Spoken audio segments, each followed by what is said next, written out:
Ben, pois moi boas tardes. Imos dar comezo a esta sesión un pouco saudosa, creo, porque é case a sesión de peche, polo menos por parte do Consello de Cultura Galega, de todo o que foron as actividades dedicadas este ano ás cantareiras, que non foron só este ano, porque realmente o proxecto Axúdame a Cantar ven de atrás. Desde logo, nós pechamos deste xeito o ano e, bueno, supomos que en certa maneira é casi das últimas actividades que van ter lugar. Foi un ano especial, foi un ano diferente e quixemos rematalo tamén cunha actividade un pouco diferente, saírmos na medida do posible dos formatos convencionais das actividades que adoita organizar o Consello, non? Entón, neste sentido, agradecémoslle moito a René de Palma, a coordinadora desta sesión, o esforzo por pensar este encontro dunha maneira diferente, ao mesmo tempo, pois asumindo efectivamente as limitacións que impón pois este espazo. Non queríamos que a actividade fose fora da casa, fora das paredes do Consello de Cultura Galega, queríamos anosar un pouco tamén a actividade, non? Sabemos ben que este é un lugar complexo, difícil para según que cousas, pero aquí estamos e ademais estamos cun material extraordinario, que é esa serie documental que xa coñecedes con certeza e, polo tanto, que non vou glosar, e hoxe vamos planificar un pouco que pode ser pois unha foliada nunha escola. Contamos aquí pois con persoas, moitas delas xa moi vencelladas á institución, que levan tempo colaborando connosco, as que sempre, polo tanto, lle agradecemos a súa achega humana e intelectual, e especialmente a René, como dixen, que é un pouco a nai desta criatura, a nai deste serán desta tarde que imos compartir hoxe aquí. Voulle ceder xa a ela a palabra, dámoslle un saúdo ás persoas que nos seguen en streaming e por iso René vai explicar un pouco o que é a estrutura desta sesión. Despois xa inmediatamente comezaremos. A min non me queda máis, como lles decía, no nome da presidenta do Consello de Cultura Galega, da institución, pois que agradecer a presenza presencial e a presencia en remoto das persoas que queren participar hoxe desta tarde, desta foliada e tamén un pouco pois deste peche do ano, que quere ser un peche, como decía, non un peche en clave saudosa, sino un peche en clave propositiva. Sumamos ideas, sumamos patrimonio, sumamos voces e sumamos posibilidades para pensar a nosa cultura, para pensar a nosa identidade e tamén para pensar unha escola diferente, un lugar onde se poda ensinar e aprender dun xeito un pouco diferente.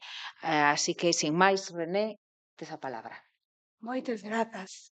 Bueno, en parte polo apoio que sempre recibiu este proxecto dende a sección de Lingua, Literatura e Comunicación e polo xeral do Consello da Cultura Galega por tamén empezar o apoio dende o documental a guía docente que publicamos para acompañar o documental. En breves vou explicar un pouco este contexto no que xurdiu esta proposta didáctica, así que non vou adiantar esta información, pero simplemente comentar, pois imos empezar Bea Busto Miramontes máis eu compartir unha presentación que vai falar un pouco de como naceu este proxecto de guía docente dentro da guía docente e unha proposta didáctica específica e como está relacionada tanto co documental Axudadme a Cantar, pero tamén coa idea de incorporar outras fontes de información, outros materiais nun proxecto didáctico. Logo, en principio, hai un pequeno cambio no programa porque Santiago Queiroa, que ia participar, non pode por razóns de saúde, pero moi amablemente me mandou algún texto que vou ler algúns extractos porque el o que quería facer é unha cousa moi importante, sobre todo relacionada coa nosa sección de Lingua, Literatura e Comunicación, porque el vai como tomar a responsabilidade de explicar a súa importancia para o desenvolvemento da lingua galega, pero, bueno, vou ocuparme de comunicar as súas ideas e logo Marta Otero vai compartir este segundo espazo que ten o título Aprender cantando, competencia, uso e valoración da lingua galega a través do patrimonio cultural inmaterial. E logo a terceira parte das charlas vai compartir Xaime Estévez Vila e Carolina Vázquez Castro unha presentación enfocada en como traballar a música e o movimento de forma interdisciplinar. E ao final de todo temos un concerto pedagóxico con Leni Pérez. Entón, espero que todo vai estar ao voso gusto. Estupendamente.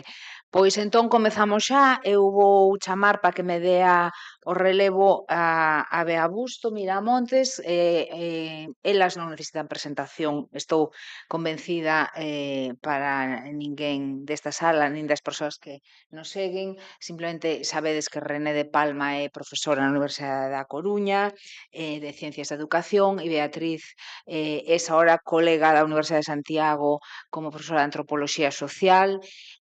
Vamos partir, polo tanto, nesta primeira sesión do documental, non? É dicir, o título nos vai levar dende a pantalla ás aulas e vamos ver as posibilidades, efectivamente, que nos ofrece Axudademe a Cantar como ferramenta pedagóxica. Así que, Bea, cando queiras, tedes a palabra.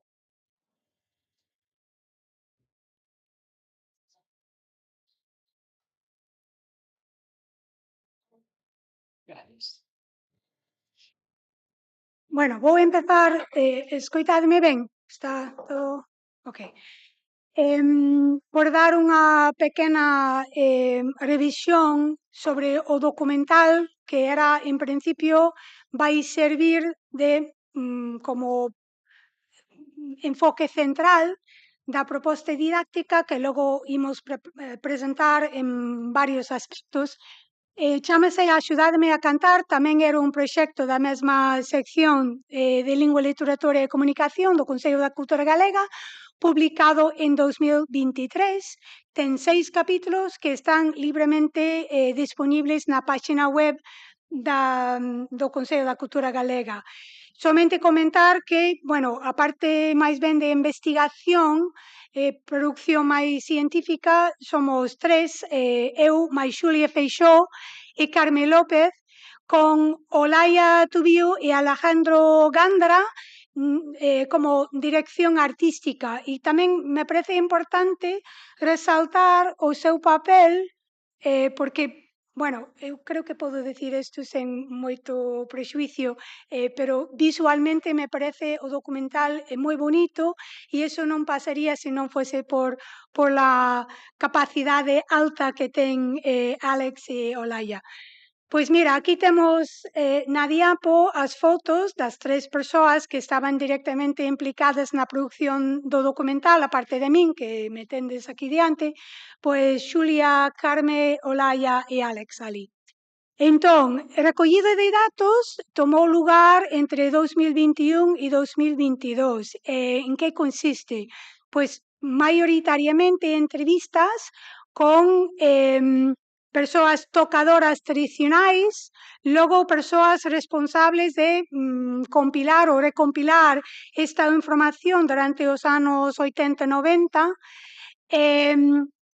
Fixemos gravacións tamén en directo de festivais, concertos e tamén aproveitamos de material de arquivo, por exemplo, gravacións de audio, vídeo, fotos, etc.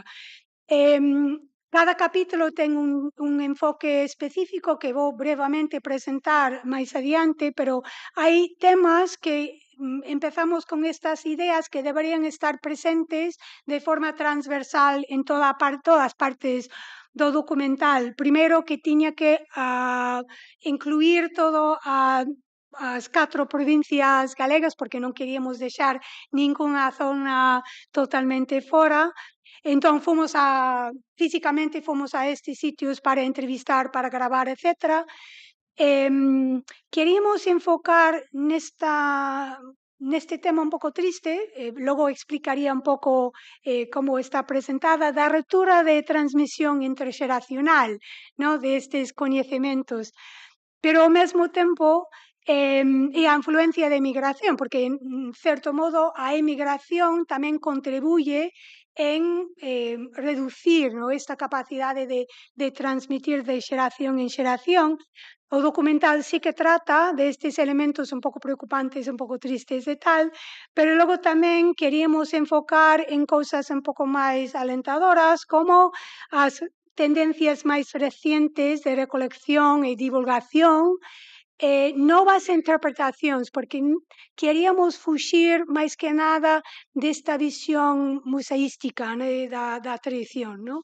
Entón, hai un enfoque tamén nas novas interpretacións artísticas, pero que beben destas fontes tradicionais. Eso polo xeral.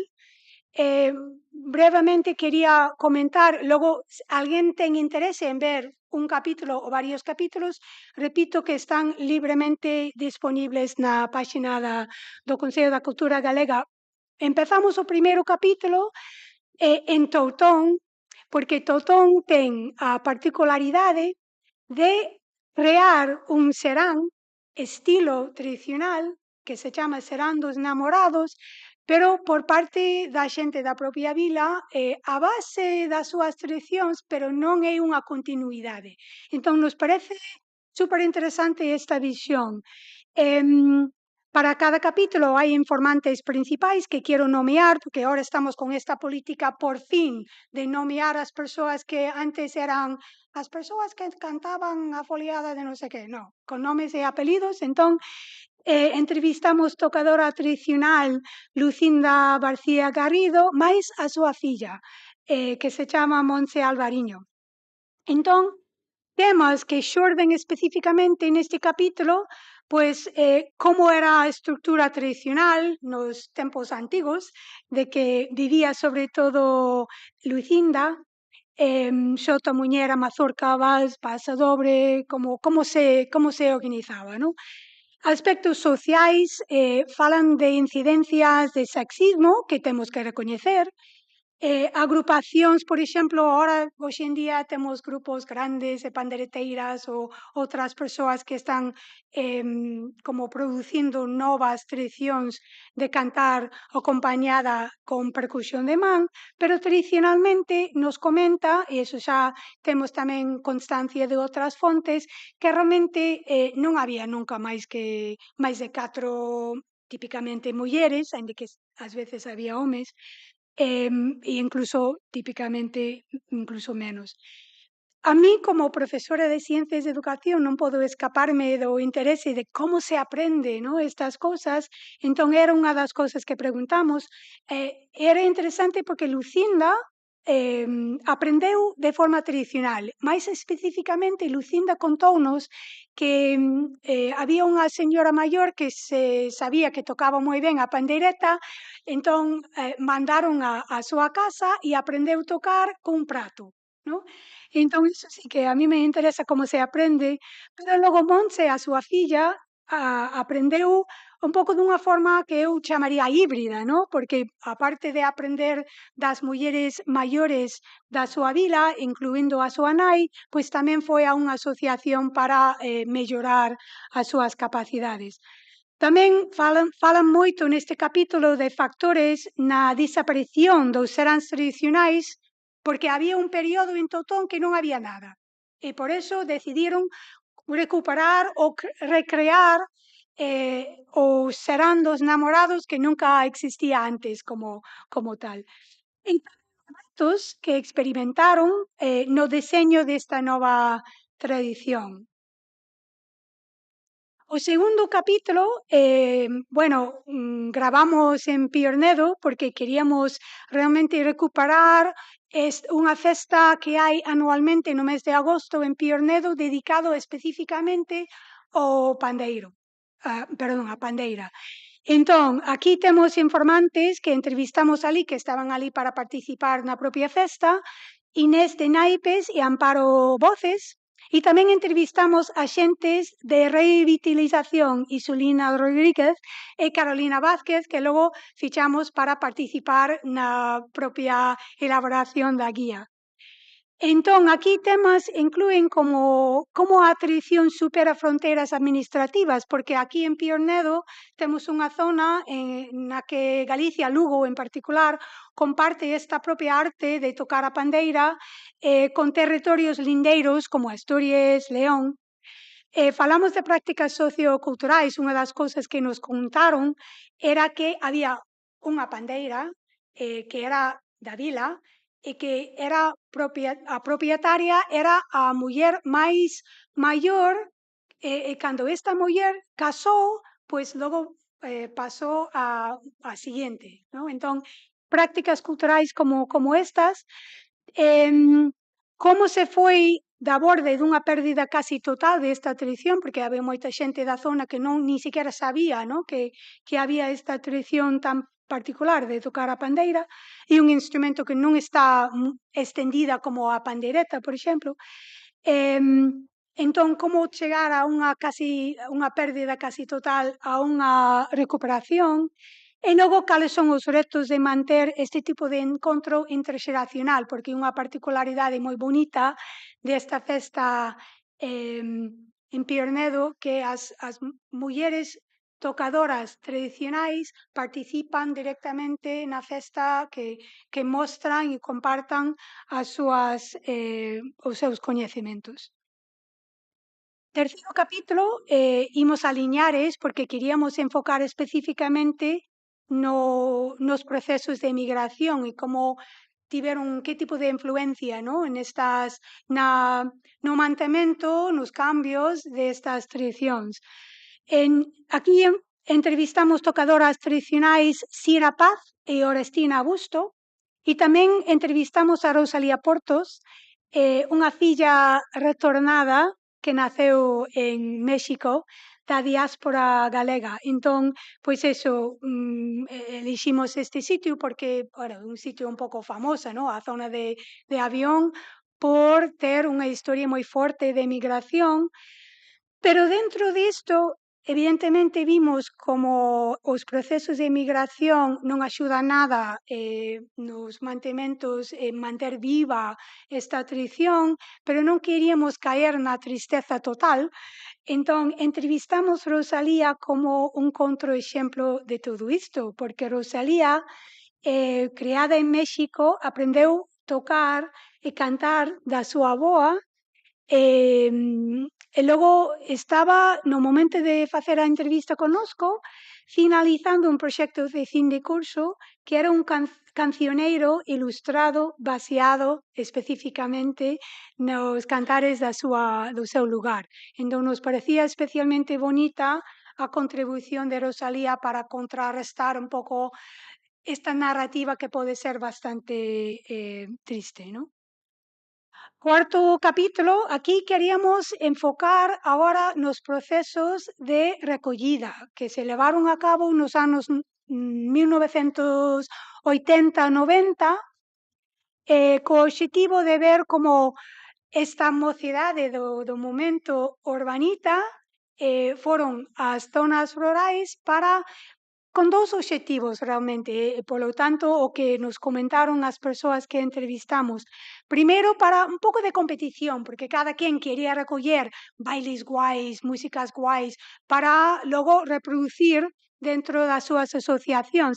E outro obxectivo que convivía xunto con este primeiro, non hai primeiro e segundo, eran dous obxectivos, era tamén frear esta perdida o que se percibiu como unha perdida irreversible destas tradicións, ¿no? Entón, entrevistamos 3 informantes, María Vidal, de Pontevedra, Olga Kirk, da Coruña, e Xavi Iglesias, de Lugo. Entón, como temas que xurdeu especificamente neste capítulo, Pois evidentemente preguntamos por as dificultades, as limitacións, porque aquí estamos falando de xente nova, sen cartos, sen medios, sen formación, sen apoio institucional, que foron de viaxe nos seus propios coches. Hai unha anécdota que nos comenta Xavi e aparece no documental de chegar a un sitio onde ían falar cunha señora que tiña fame de saber moitas cancións e logo quedar sen cinta. E logo tivo que ir correndo o seu coche para coller unha cinta de música e facer unha maniobra para poder reciclarla. Entón, pois eso, problemas e limitacións que nos parecía moi importante e cuestións para considerar e debater, esperamos, ¿no? Como froito deste capítulo, por exemplo, como deberíamos estar preservando, catalogando, compartindo estas grabacións que en algúns casos aínda están nos desváns ou nos sótanos de xente que leva moitos anos ali, non? E cando que é un momento no que non se podería seguir recollendo. Entón, tamén abordan estas cuestións neste capítulo 5. Capítulo 5 queríamos enfocar máis especificamente na zona rural e cunha perspectiva bastante crítica que nos proporciona Icía Varela e Mar Suárez, que son da organización As Aragañas, na zona de Malpica de Bergantinos, e tamén Carme Iglesias e Maca Rodríguez, que son da AC Brisas do Queño en Tordoia. Entón, estas 4 mulleres falan un pouco destes procesos que, bueno, que temos que entender o papel importante que tiña a sección femenina do Falanxe en ir ao rural recoller a súa interpretación do que era o folclore galego, non? Entón, contanos, sobre todo Carme e Maca, un momento de darse conta de que, jová, pero estas interpretacións da nosa ruralidade, da nosa propia historia, pois vai cun filtro que realmente nos oculta algúns aspectos da nosa propia realidade. Entón, a importancia de facer as súas propias recollidas coas súas propias persoas maiores da contorna. E logo, o capítulo final, queríamos darlle unha visión sobre a interpretación máis actual, distintas maneiras, porque tampouco quería limitarlo a esta é a maneira de interpretar a música tradicional, non? Entón, seleccionamos 3 agrupacións porque son moi diferentes, non porque son as mellores ou que nos gusta máis, aínda que son 3 fantásticas, pero porque son moi diferentes. Leilía, a agrupación pioneira, que supoño que soa moito a xente, formouse en 1989 e xusto despois da nosa entrevista con 2 integrantes deixaron de funcionar como agrupación en 2023, pero bueno, cunha produción, unha herencia bastante importante. Logo, para contrastar, Cernadas, unha artista electrónica que non é especialista en música que bebe das raíces tradicionais, pero nunha das súas producións artísticas sí que utilizou, non? Entón, queríamos tamén dar esta visión de que non ten que ser somente música tradi, que logo hai estas maneiras de mesturar ou borrar fronteiras entre xéneros. E tamén, terceira agrupación era o trío Caldo, porque queríamos tamén mostrar como se podería incorporar outros instrumentos aparte de canto acompañada con percusión de man. Entón, este trío ten guitarra, violín e canto con pandereta. Entón, figuran estas 3 agrupacións no último capítulo. Entón, pasando á guía docente, a guía docente, ao final, publicouse en 2025. Aquí teño unha captura a pantalla da páxina, bueno, bueno, de atribuir todo o traballo. Máis que nada quería recoñecer o traballo magnífico de Begoña e Andrea, que fixeron unha revisión lingüística que é unha maravilla, e tamén Raquel Bou, que fixo a maquetación, que tamén é unha gozada. E ademais comentar que hai as persoas que van falar hoxe, eu, Bea e o resto que vai subir despois, formamos parte deste equipo de traballo para crear a guía docente. Pero hai persoas que non están aquí connosco, como, bueno, non leo nada ben. Carme Campo, Chus Caramés, Cristina López Vilar e Santiago Queiroga, perdón, que acabo de comentar que ía estar aquí hoxe e de repente ten unha baixa por razóns sanitarias, vamos.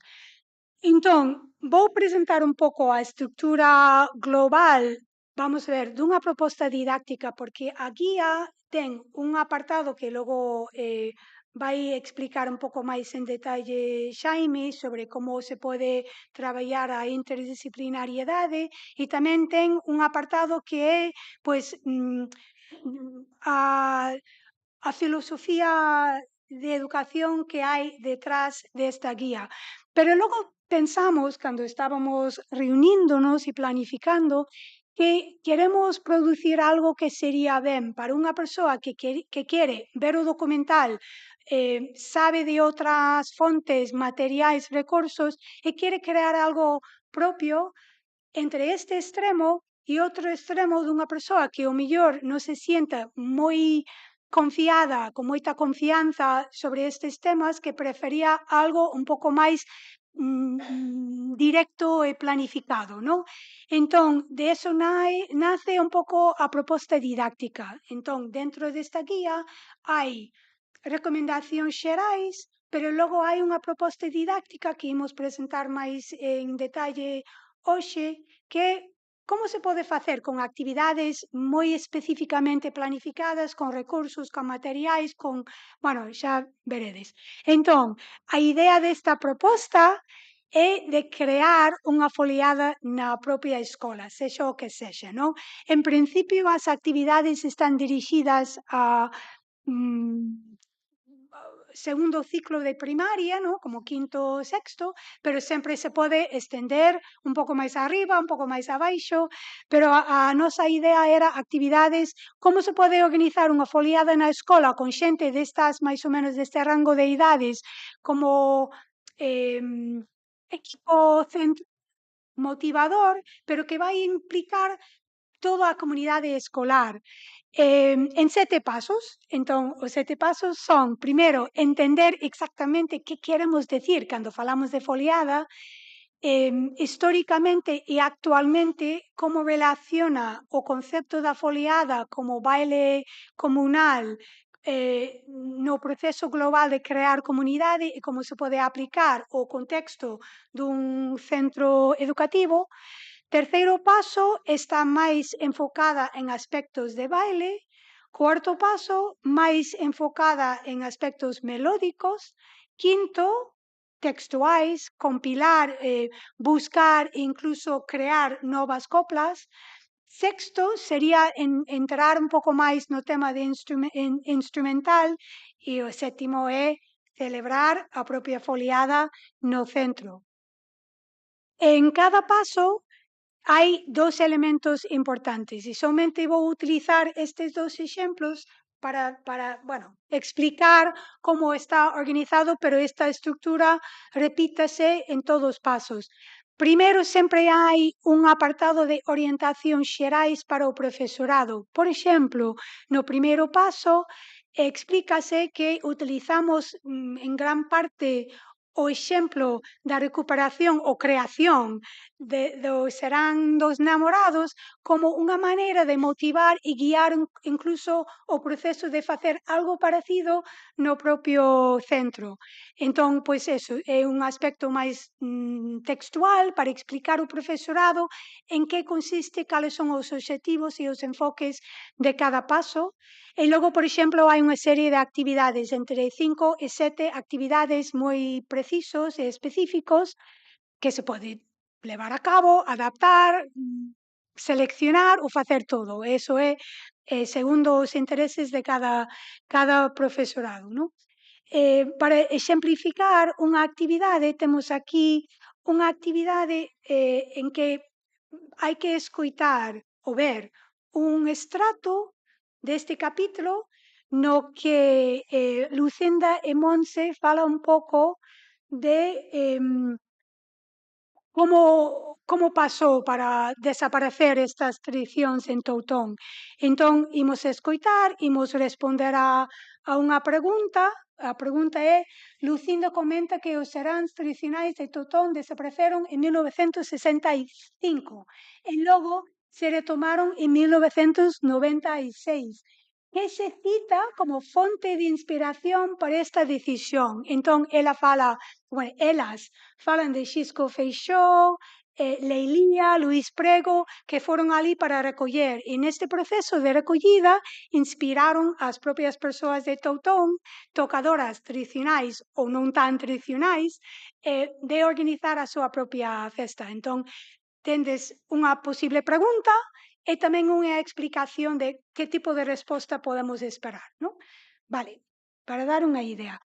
Logo, na gran maioría destas actividades hai tamén notas para o profesorado, cousas que hai que ter en conta, para todo isto desenvolvida un pouco coa idea de apoiar a medida necesaria o profesorado en levar a cabo estas actividades. Probablemente hai xente que non necesita tanto apoio, pero claro, está ali para as persoas que queren.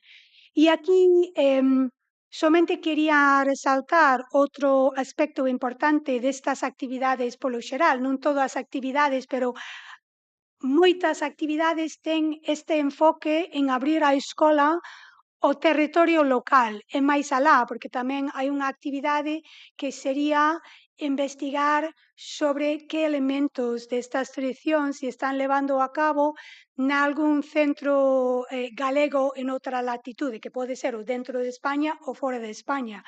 Entón, nesta actividade, por exemplo, pois recomendamos prácticas, aquí temos o texto que explica esta actividade, pero resumindo, primeiro mirar na páxina web, nas descripcións das actividades do centro, que pode ser, por exemplo, en New Jersey, nos Estados Unidos, pode ser en Barcelona, pode ser en calquera parte do mundo, e logo preparar unha carta para escribir e preguntar, ¿no?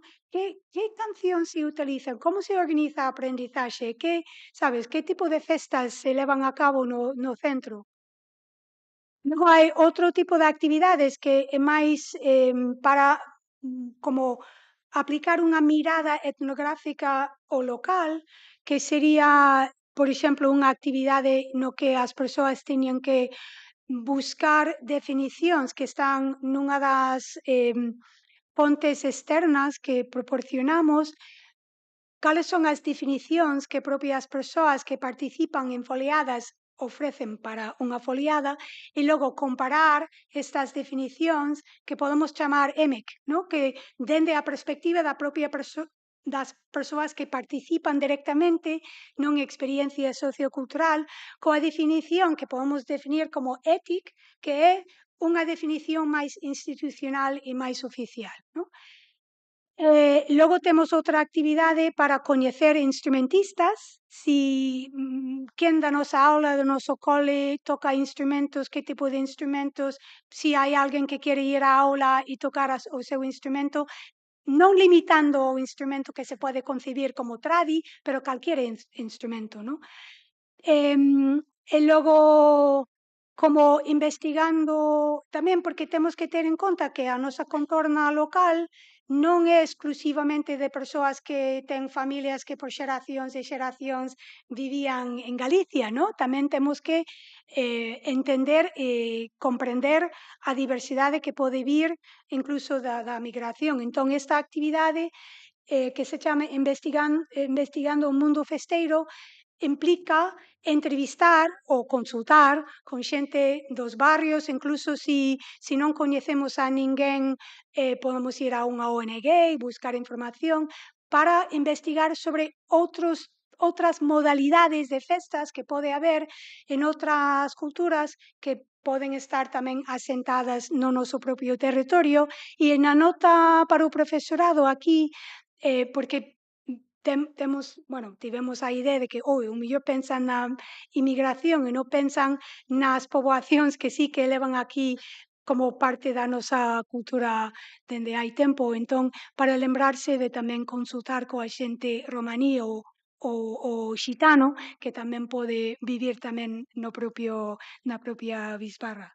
Para dar somente un par de exemplos desta perspectiva que para nós era moi importante da guía, ¿no? De recoñecer a nosa propia contorna.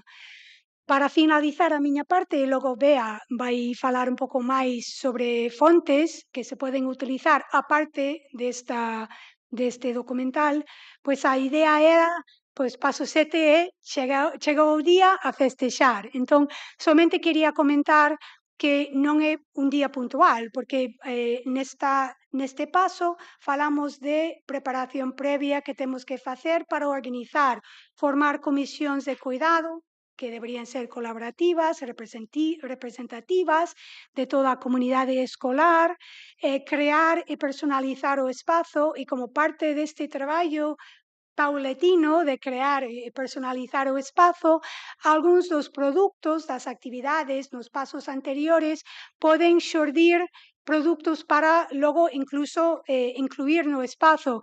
Para dar un exemplo, si sacamos fotos de persoas tocando os seus instrumentos, que é parte desta actividade que acabo de describir, tamén se pode fixar estas fotos nas paredes para darlle un pouco de ambiente de mira que comunidade temos de persoas que saben tocar e cantar.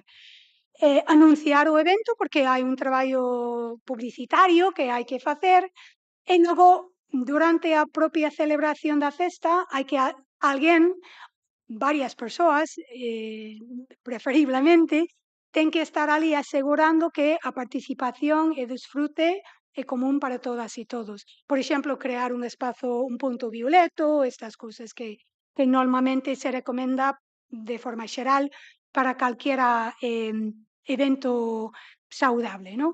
E logo recomendamos procesos de rematar e reflexionar sobre a experiencia. Ben, entón, con isto, remato coa miña parte e imos cambiar de sitio, que tal? Sí.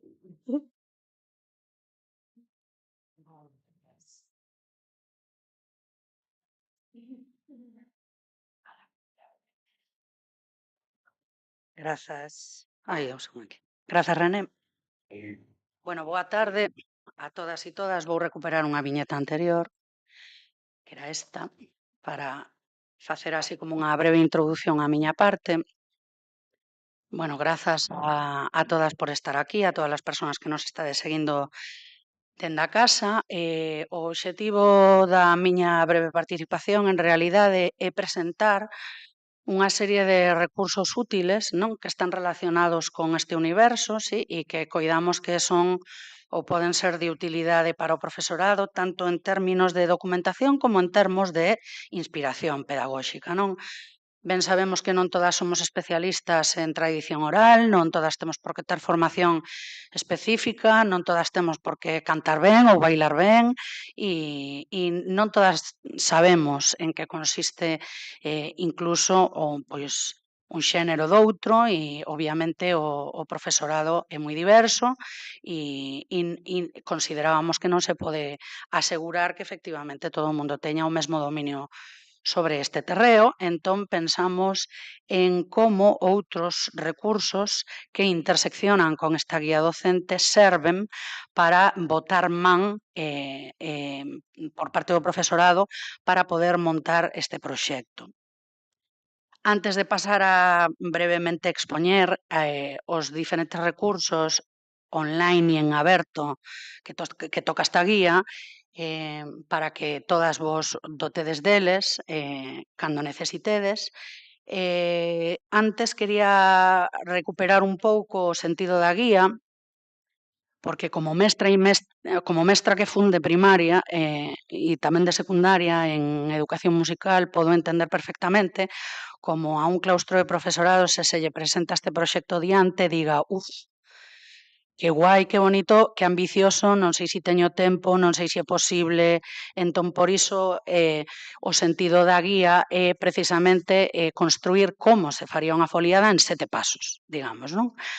Entón, unha das primeiras preguntas que nos formulamos no equipo de traballo precisamente foi que se necesita para facer unha foliada, que necesitamos, non? Se quixeramos facer unha foliada no cole, non? Que é o que necesitamos no cole para poder levala adiante.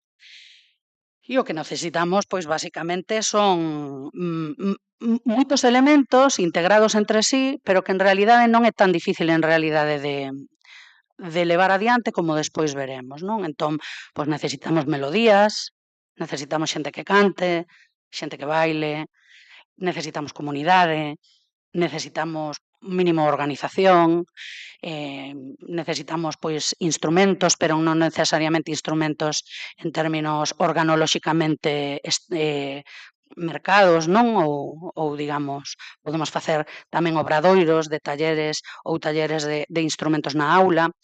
Entón, claro, é unha invitación, un convite, digamos, a un claustro de profesores, a un claustro interesado en levar adiante este proxecto onde o produto final é a propia foliada, máis o sentido do traballo é todo o que se aprende na mentra se trata de montar este obxectivo, non? Digamos, a foliada é o momento no que todo iso conflúe, todo iso se pon en circulación nesa celebración, sí?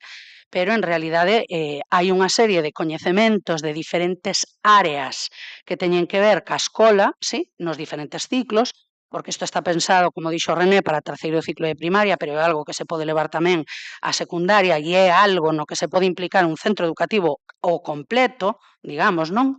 Como proxecto de centro, repito, no que pois as diferentes aulas, dende os máis cativos hasta os máis maiores, asuman unha serie de roles diferentes, non? Como poidan ser pois por orden de dificultade, etcétera, etcétera, non? Tipo, pois que os máis cativos se adiquen a unha serie de cousas, os máis grandes pois a outras que poidan ser como técnicamente máis delicadas ou complicadas, ou se se necesita que alguén suxeite do canto para que se leve adiante a foliada, que en realidade nunha foliada é o reto máis grande, non? Que alguén suxeite da música para que o resto poida darse, non?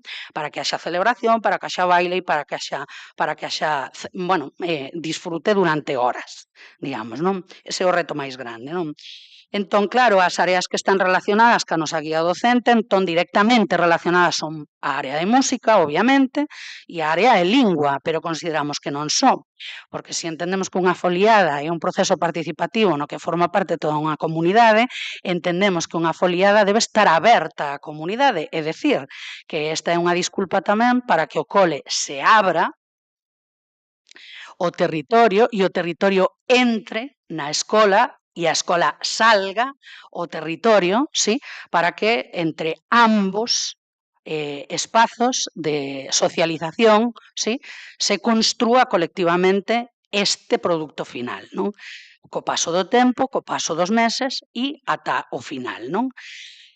Entón non hai unha data concreta, non hai un día de celebración concreta, hai unha proposta máis neste sentido máis líquida, na que cada centro, pois o mellor pode escoller cal é investigando etnográficamente no seu propio territorio cales son esas datas determinadas nas que para a comunidade é relevante xuntarse, non? E aproveitar esas celebracións ou esas cantadoras específicas que hai nas parroquias, nas aldeas, xente con memoria viva, cantadoras e cantadores, bailadoras e bailadores, aboas, bisaboas e nais de familias que viven nos centros, entón, para que sexan convidadas a entrar na escola e para que a escola sexa convidada a participar desa situación, desa vivencia, digamos, non? Desa memoria. Entón, como decía, música e lingua, pero tamén as ciencias sociais, as ciencias naturais, o respecto ao entorno, os lugares nos que se facían, as diversidades que xurden dependendo do territorio, se son ao aire libre ou son en pechado, en que tempo, en que estacións se desenvolvían, por que se desenvolvían nesas estacións e neses lugares, e como todo cobra un sentido, digamos, non, en relación ao propio territorio, non? Educación física, plástica, etcétera, non? Entón, sería un proxecto para o cual involucrarse, digamos, ao longo de tempo, nesos 7 pasos, pois co paso do ano, non, para ese produto final, non? Entón, esta guía, ademais de ser un material co que se pode construir e a partir dos documentais e das testemunhas que aparecen nos documentais que explican claramente esas necesidades básicas que precisamos para facer unha foliada, non?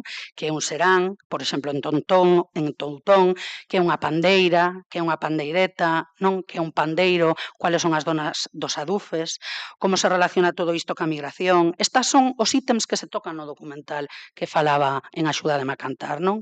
Entón, a guía afunde o seu sentido, o seu obxectivo, digamos, non? Ou a súa documentación máis visual, máis clara, nesos documentais, non? Pero tamén propón, efectivamente, outra serie de recursos que non necesariamente todas as persoas que nos dedicamos a maxisterio ou a educación coñecemos e que están presentadas tamén ao longo da guía, tratando de cubrir esas necesidades das que falábamos, non? De onde saco a música, como lle ensino os meus rapaces a facer estos toques, como lles ensino os meus rapaces a facer estos bailes, que é unha muiñeira e unha xota, que é un agarrado, como se fai isto, canto tempo debe durar, que é unha remuda, que non o é. Todas estas preguntas, digamos, un pouco están respondidas, digamos, entre a guía, os documentais, e hai outra serie de materiais que son os que vou a presentar eu brevemente, que se poden utilizar.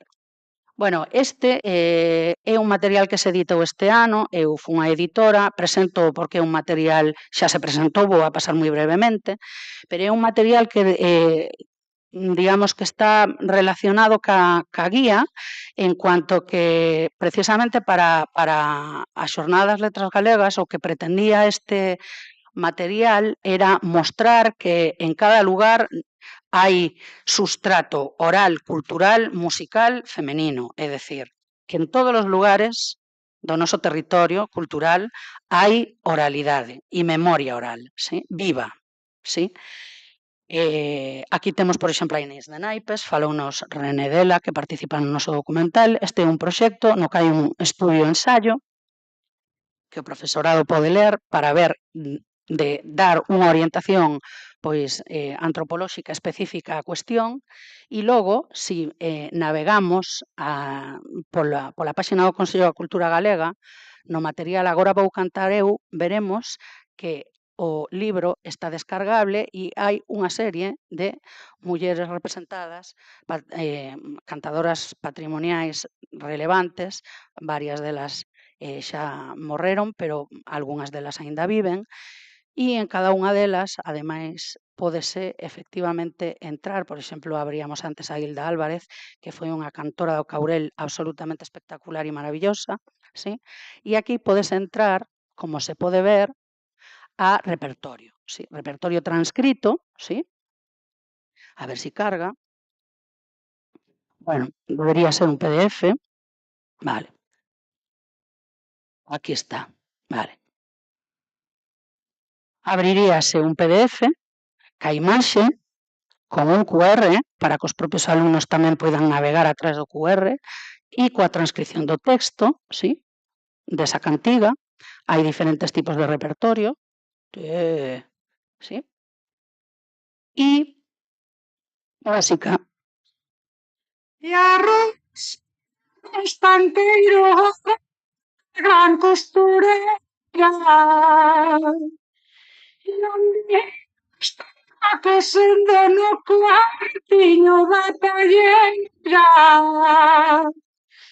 Anselmo de Vilanova era un novio que la tiña, sempre estaba tras das reixas observando o que facía.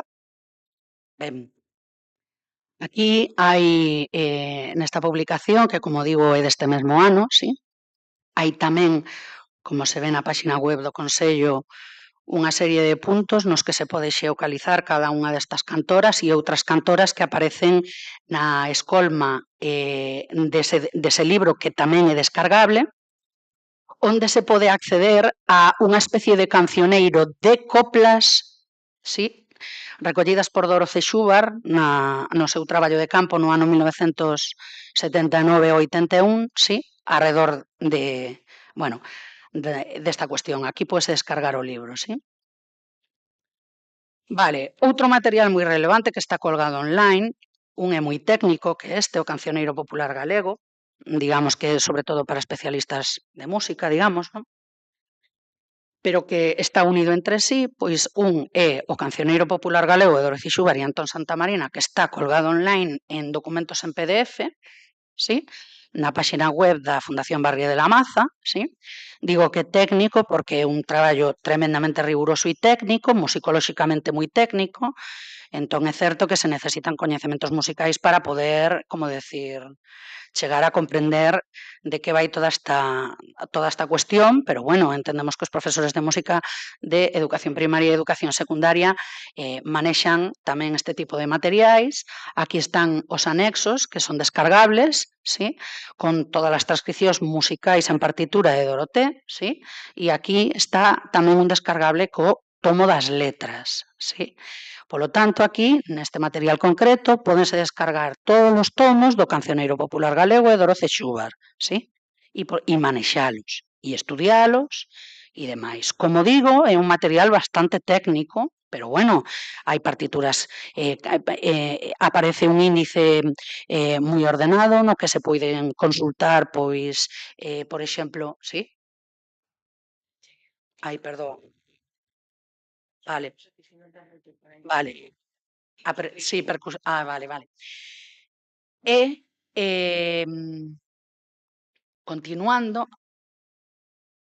temos tamén proxecto desta casa e relacionado co Cancioneiro Popular de Dorothy Schubar, no mapa sonoro de Galicia do Consello da Cultura Galega temos colgadas tamén as músicas que efectivamente no seu momento Doroté gravou no noso territorio, sí?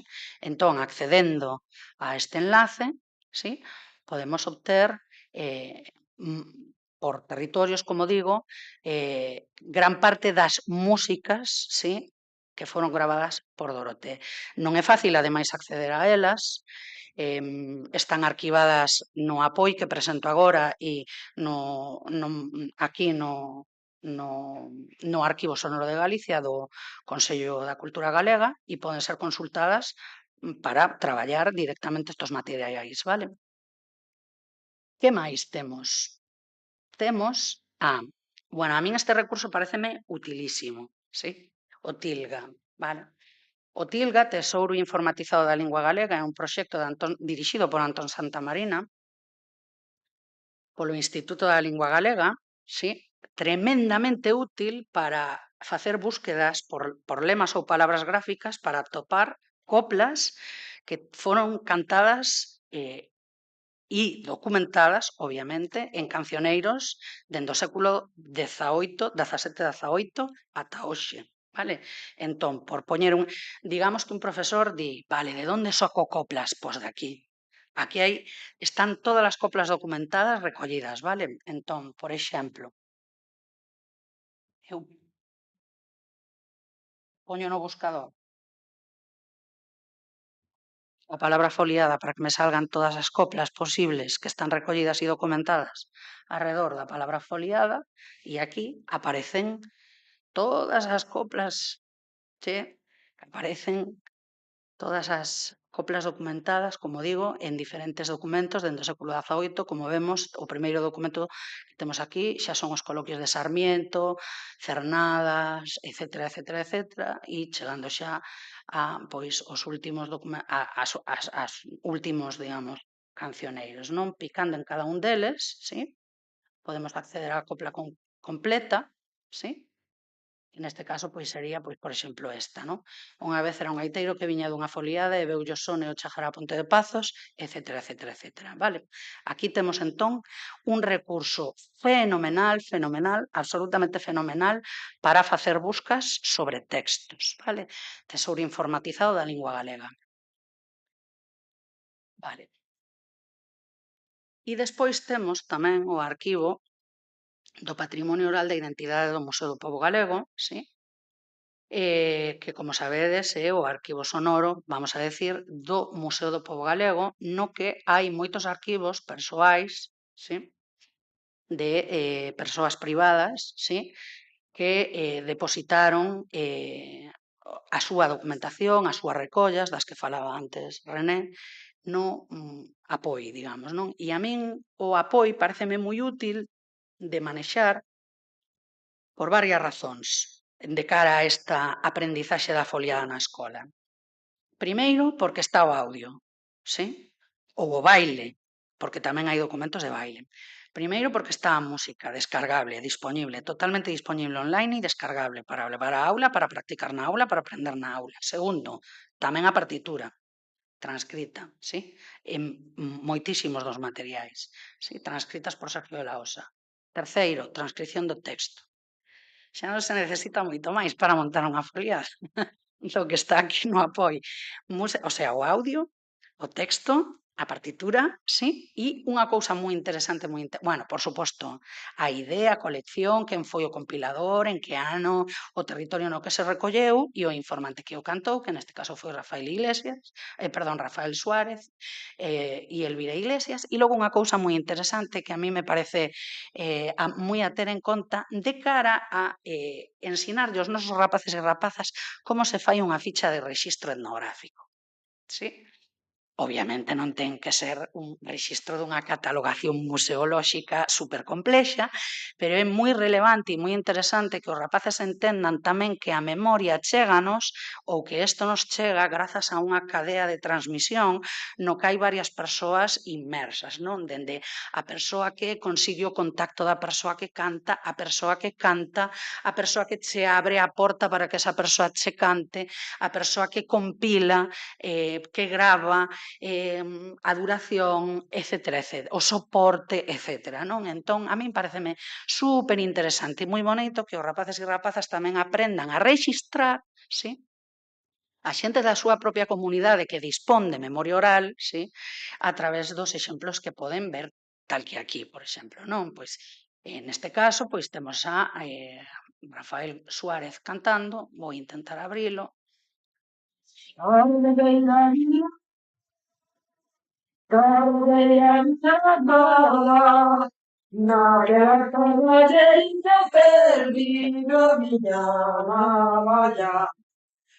Chisco por diante, chisco por atrás, toca de suelta todas cabras. Charra, charra, charra, charra, charra, charra, chisco por diante, chisco por atrás. A Rafael non necesita nin percusión de mans, como vedes, o sea, non fai falta nin sequera para cantar esa foliada xota, non fai falta tampouco, como vedes, grandes cousas máis alá da voz, non? Que é ese instrumento maravilloso que temos todas, non?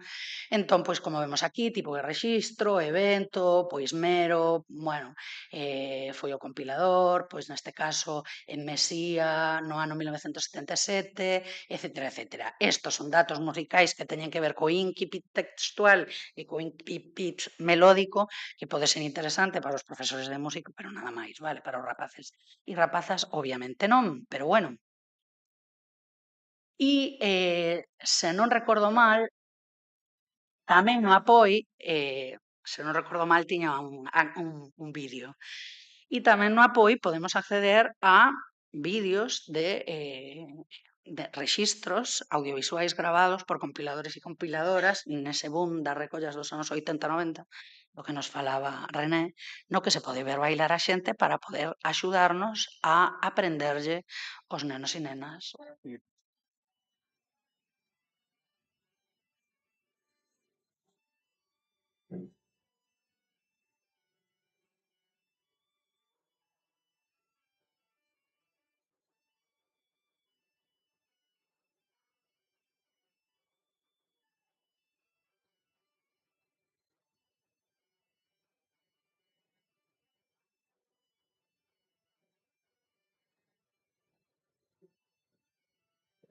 Que neste caso é dunha sencillez maravillosa para aprender, así como moi faciliño de ver claramente para poder aprendelo, non? Moi ben, e xa creo que para rematar, sí, efectivamente. A min gústame tamén moito manexar o arquivo de Alan Lomax, é un arquivo que moi xenerosamente está colgado online.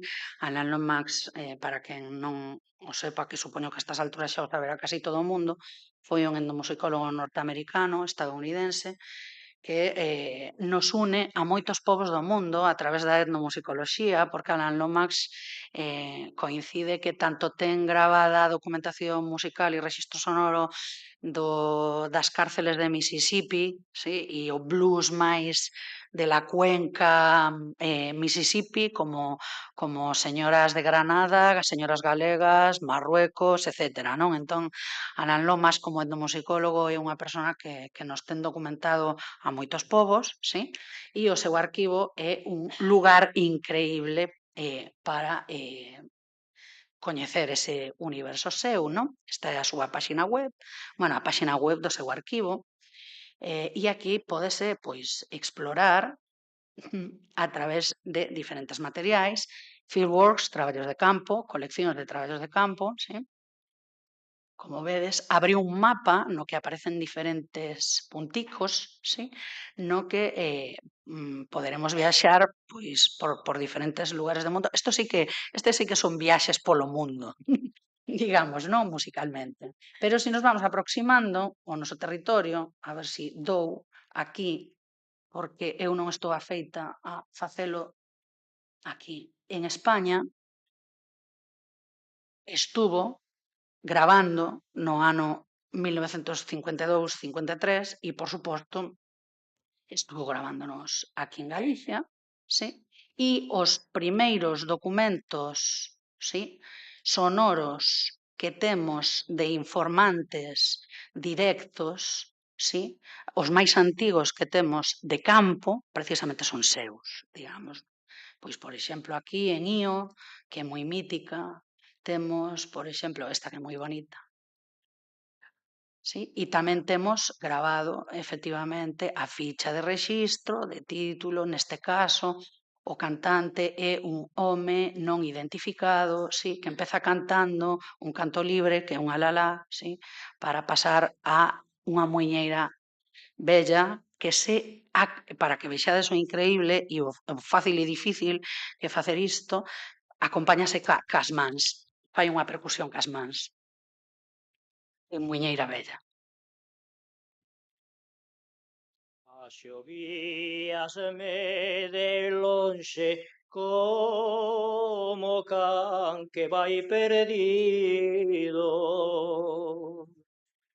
Axovíasme de lonxe como can que vai perdido. Non che son galgo de lebre, que a tenda por axovió. Ai, la la la, la la la. Ai, la la la, ai, la la la, la la, ai, la la. Cambio. A llamala túa e xuntas van a romería, e levan a roupa de gala, e deixan a de cada día, e deixan a de cada día, e deixan a de cada día, e miña na llamala túa, e xuntas van a romería. Que fácil parece. Vale. E xa para rematar, esta vez sí, o último documento o último recurso que vos quería presentar é o informe que estas 4 persoas que estamos aquí, Xulia Feixóo, Rafael Quintía, Félix Castro e eu, elaboramos para a Dirección de Patrimonio arredor do valor da foliada para ser declarado BIC. Por que considero que é útil? Porque hai unha definición clara, aquí tedes un índice, sí? E se entrades na páxina web de Agantro, que é a Asociación Galega de Antropoloxía, sí? Nesta ligazón, sí? Poderedes acceder a ese documento íntegro, vale? Descargalo libremente, sí? Sí, e poderedes ver varias cousas curiosas. que a mí me parece que son interesantes, sobre todo para dar resposta a esos 7 pasos, porque un dos 7 pasos, o primeiro paso é que é unha foliada. Bueno, pois aquí temos esa definición ética da que falaba René, sí? De que é unha foliada, sí? En que consiste iso dunha foliada e por que é relevante no noso territorio, pero logo temos outra serie de cuestións que son moi interesantes, ou a mí pareceme, que son pois datos históricos, fontes documentais, denominacións da foliada nos diferentes territorios de Galicia, segunda a súa implantación territorial, se aquí son serán, se ali son se ali se chaman ruada, se ali son rúas, se ali son festa das pandaretas, festa dos domingos, etc. Non? Que ao final é o mesmo fenómeno con diversidades comportamentais, sí? Arquitecturas diferentes, estacións diferentes, pero que ao final, basicamente, é unha reunión comunitaria para facer baile común a través da música, sí? Ese é o sentido, sí? Do seu lugar, cales son as localizacións, implantacións e presenza no territorio e logo unha cousa moi interesante, penso eu, a ver que vos parece a vos, que son definicións EMIC, é dicir, das propias persoas entrevistadas para este traballo do que é para elas unha foliada, sí? Entón, ou que sentido ten nas súas vidas unha foliada, non? E é algo que tamén convidamos a que se siga facendo, non? Para saber cuántas definicións de foliadas hai en tantos lugares, non? E a escola pode ser un lugar de mediación precisamente para que salgan, non? Entón, esta xa non é a definición ética, que é a nosa, a técnica, sino que son definicións EMIC, sí? Para persoas, pois, moitas veces quédase para facela, pero outras veces xurde sin máis nin máis. Moitas veces arranca a cantar un e os demais seguimos e cantamoslle unha foliada. A romería é ir pasar o día ao campo, ao monte. Diferencias entre foliada e romería. Pois nós aquí de foliada realmente non o dixemos nunca, sempre dixemos ir á festa. Penso que, bueno, unha serie de definicións que consideramos que son moi útiles, non? Testemuñas directas de persoas, sí? Que formaron parte deste traballo para poder, bueno, pois, inspirar aos rapaces e as rapazas, sí? Nese traballo. E para terminar, o único que me resta decir é que máis alá de todos estes recursos que están online, que están dispoñibles, que son traballo de moitas persoas que fixeron compilación ao longo de décadas, sí? E gracias a ela e a moitas outras investigadores e investigadoras as temos recollidas en diferentes portais.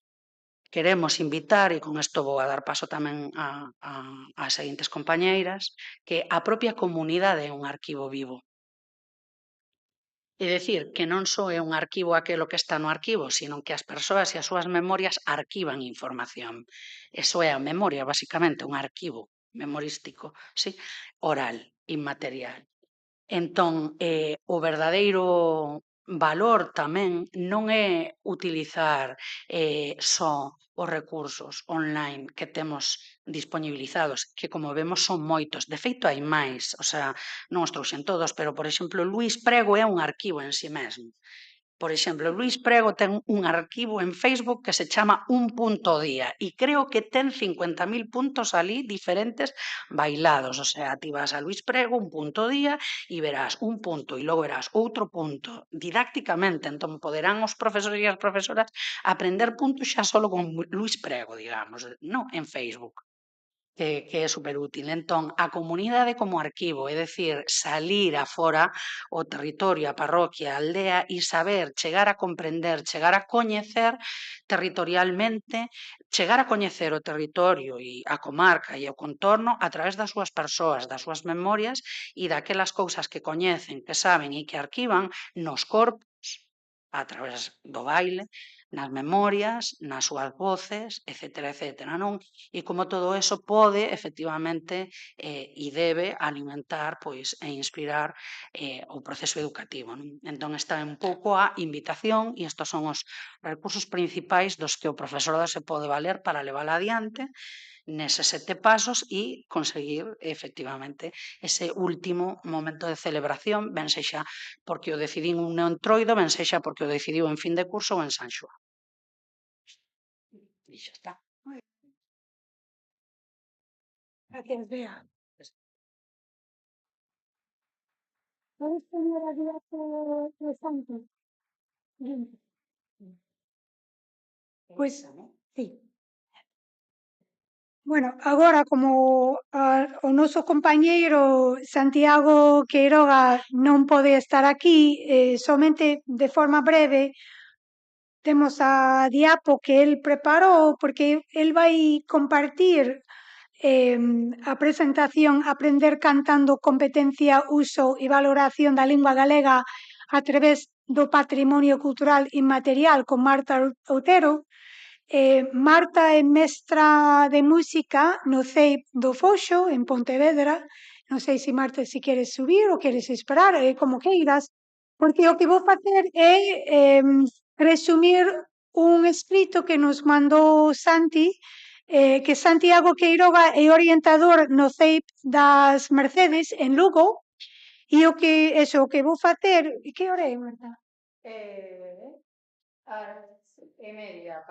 Vale, para forrar tamén un pouco de tempo, vou resumir un pouco o material que mandou. Ademais, tendes que imaginar que son un home alto, guapo, con barba e que fala ben o galego durante esta breve intervención. Entón, el empeza por comentar que o título desta intervención, Aprender cantando, constitúe unha chiscadela, o Learning by Doing, de John Dewey, aprender facendo, fai referencia á educación como un proceso activo, experiencial e social no que o alumnado aprende facendo e non mediante a simple transmisión de contidos. Entón, Santi fai referencia aos datos dun informe publicado recientemente polo Consello da Cultura Galega que se ten por título Competencias e usos das linguas cooficiais en España, o galego en perspectiva comparada, de 2025, un dos datos relevantes que en relación aos usos, segundo o IGE, publicado en 2023, apenas pouco máis de 17, casi 18% dos cativos e cativas de 5 a 14 anos di falar en galego cos seus compañeiras e compañeiros. Porén, hai 20 anos, esta porcentaxe achegábase aos 40%. Entón, un descenso bastante pronunciado e tamén, pero ao mesmo tempo de lado máis positivo, a valoración do galego por parte da mocidade na propia investigación prácticas e actitudes lingüísticas da mocidade en Galicia, publicado tamén polo Consello da Cultura Galega en 2017, evidencia que existe unha boa disposición afectiva e simbólicamente positiva en relación ao galego. Entón, por un lado, temos un descenso de usos, prácticas importantes, preocupantes, pola outra banda, temos algo de actitude positiva. Entón, el elabora unha serie de recomendacións xerais pedagóxicas especificamente relacionada á lingua galega. Sitúa a lingua en contextos comunicativos reais e significativos que pretendemos facer con esta guía e con esta proposta específica dentro da guía, promover unha aprendizaxe inmersiva en galego con este obxectivo de cumprir cos principios do Plan Xeral de Normalización de 2004, que recomenda renovar a didáctica a partir dun enfoque comunicativo e non memorístico academicista e Santi faría isto moito mellor que a min, polo menos a pronunciación, academicista e gramaticalista, vale. Logo propón e tamén argumenta que estamos intentando facer isto coa guía, integrar a dimensión interxeracional como fonte de competencia lingüística de calidade para incorporar os coñecementos de persoas máis vellas da comunidade, portadoras da tradición oral e dunha naturalidade expresiva e riqueza léxica fonética e pragmática que o alumnado non adoita escoitar de maneira habitual. Aquí vou parar para facer un pequeno inciso relacionado coa intervención de Bea, que por estas fontes, estes arquivos que acabo de mencionar, que por certo hai ligazóns directamente a estas fontes dentro da propia proposta, incluindo un paso ao día de Luís Prego. Entón, isto como para proporcionar estas fontes de portadoras interxeracionais, non? Tamén, volvendo a Santi, promove a reflexión metalingüística e sociolingüística por analizar variantes, comprender procesos de substitución lingüística, recoñecer preconceitos ou actitudes discriminatorias, así como identificar rexistros, contextos, xéneros e intencionalidades asociadas. Facer todo isto, pero sen caer nunha visión esencialista, non? Tamén unha cousa que estamos pretendendo facer con esta guía. Logo, articula as 4 destrezas de competencia comunicativa de forma integrada. Fai referencia a Santi o currículo de lingua galega e literatura que especifica 4 destrezas fundamentais: escoitar, falar, ler e escribir. Vale. Entón, a idea que estas competencias non se deberían traballar de maneira illada, senón de forma relacionada dentro de procesos que requieren buscar, seleccionar e comprender información, expresarse oralmente, porque un inciso que vou facer eu, como profesora de Ciencias de Educación, sobre todo enfocada en infantil, me parece que estamos dando moito enfoque en texto, cando realmente temos que lembrarnos que a oralidade tamén é unha forma moi importante de expresar, ¿no? Incluso que engloba literatura oral. Fortalecer a motivación e o vínculo afectivo coa lingua. El fala desta dimensión afectiva mediante a conexión entre a lingua coa música, o baile, a transmisión cultural por parte de familias e veciñas, valoración de referentes femininos e comunitarios, apropiación identitaria positiva do idioma. Tamén recomenda esta proposta para aumentar o estatus etnolingüístico da comunidade galegofalante. Destacar que a tradición e modernidade conviven no conxunto destas propostas didácticas, as actividades específicas que propoñemos, e logo pois esta visión de aprendizaxe baseada en proxectos, no que o proxecto é a organización dunha foliada na escola. Ben, a modo de conclusión, somente vou destacar esta última dúas frases que aparecen aquí no escrito de Santiago. Proxectos como este, como a proposta, demostran que a educación pode e debe ser un eixo central na revitalización do galego, formando mozas e mozos competentes, críticos, creativos e orgullosos da súa lengua, da nosa lengua. E a partir de aí, da forza do común, onde se construe o futuro do noso patrimonio cultural inmaterial. Vale, entón, grazas a Santi por estas reflexións tan importantes. Ademais, a mí me parece moi importante enfocar, aínda que pode parecer que estamos falando de música e baile, quizáis sociais, pero tamén a lingua debería formar un eixe vertebral moi importante neste proxecto. Entón, vou deixar a Marta dar algunhas ideas máis concretas sobre estas propostas de Santi. Bueno, boa tarde. Eu son Marta e son mestra Son unha desas mestras que pelexa cada día.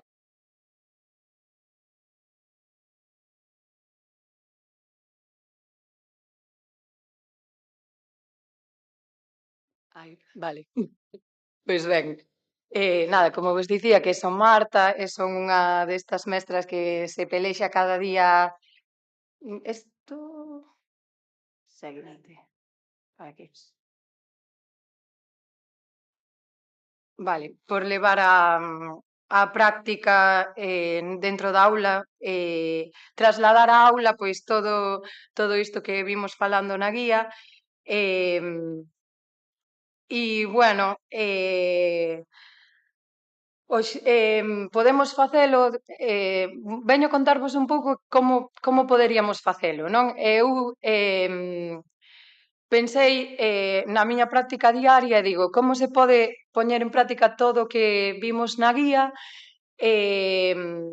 no día a día, non? Hai como podemos ter tres maneiras diferentes de facelo. Unha, desenvolvendo un proxecto de centro, como nos dicía, realizando a foliada, non? A través dese proxecto de centro. Outra pode ser dende as diferentes áreas de aprendizaxe que tamén antes falaba Bea, non? Desa transversalidade de levar a cabo, por exemplo, calquera destas actividades que promove a guía, pois dende a área de ciencias, dende a área de linguas, dende a área de educación física, e non solamente dende a área de música ou tamén dende a área de lingua galega. Despois, pois podemos facelo tamén a través de un traballo directo dende un contido específico, como neste caso, pois o das coplas, para seguir un pouco co que falaba Santi, non? Bueno, o obxectivo da foliada pois isto, desenvolver unha experiencia de aprendizaxe e servicio na que poidamos poñer a escola ao servizo da comunidade. Que buscamos que as crianzas sexan as súas propias protagonistas, que aprendan, que investiguen e que ao mesmo tempo sexan esos suxeitos activos e creadores de contido cultural que este tamén actual, non? Contribuindo tamén un pouco a manter viva a nosa tradición. Ademais de buscar tamén o seu goce, que isto a veces esquécesenos non, que estaría xenial pensar en que o goce das crianzas tamén axuda que despois elas sigan con esta tradición. Trátase tamén de que o proxecto non quede restringido á aula ou unha sola área, entón que implique a todo o alumnado. E por iso, unha proposta que se pode levar a cabo é facelo como un proxecto documental integrado dende a biblioteca de centro, que isto as docentes e os docentes coñecémolo moi ben, e é dende aí, dende onde se dirixen todos os proxectos de aula. Un proxecto, pois iso, debe darse como en diferentes fases, por iso pois tería que ter unha parte inicial, non? Na que se pode detectar e despertar os intereses dos nenos e nenas. Por exemplo, conseguir vendo os vídeos da guía didáctica, ou, por exemplo, se son alumnas e alumnos máis pequenos, pódese realizar unha provocación, por exemplo, pois poñendo un pequeno ambiente, non? Unhas pandeiretas na escola, deixar audios, etcétera, como para despertar o seu interese. Despois, nunha fase inicial tamén pois temos que buscar recursos como por exemplo, indagar se existe algún cancioneiro na contorna, indagar nos cancioneiros virtuais dos que nos falaba Bea, e tamén completar os recursos bibliográficos con persoas informantes que poidamos ter pola contorna.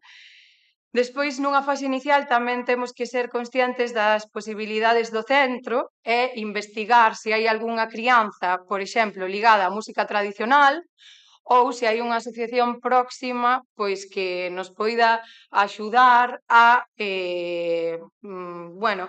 ter en conta esa información para seguir co noso proxecto, non?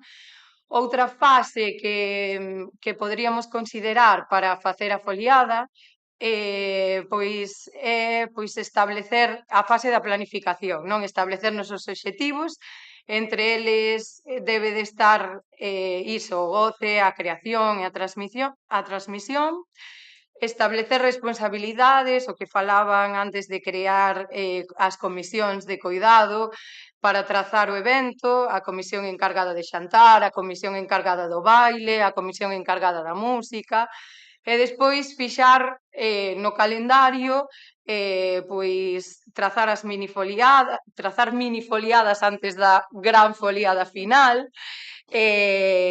fixar no calendario pois así as datas importantes antes de chegar á gran foliada.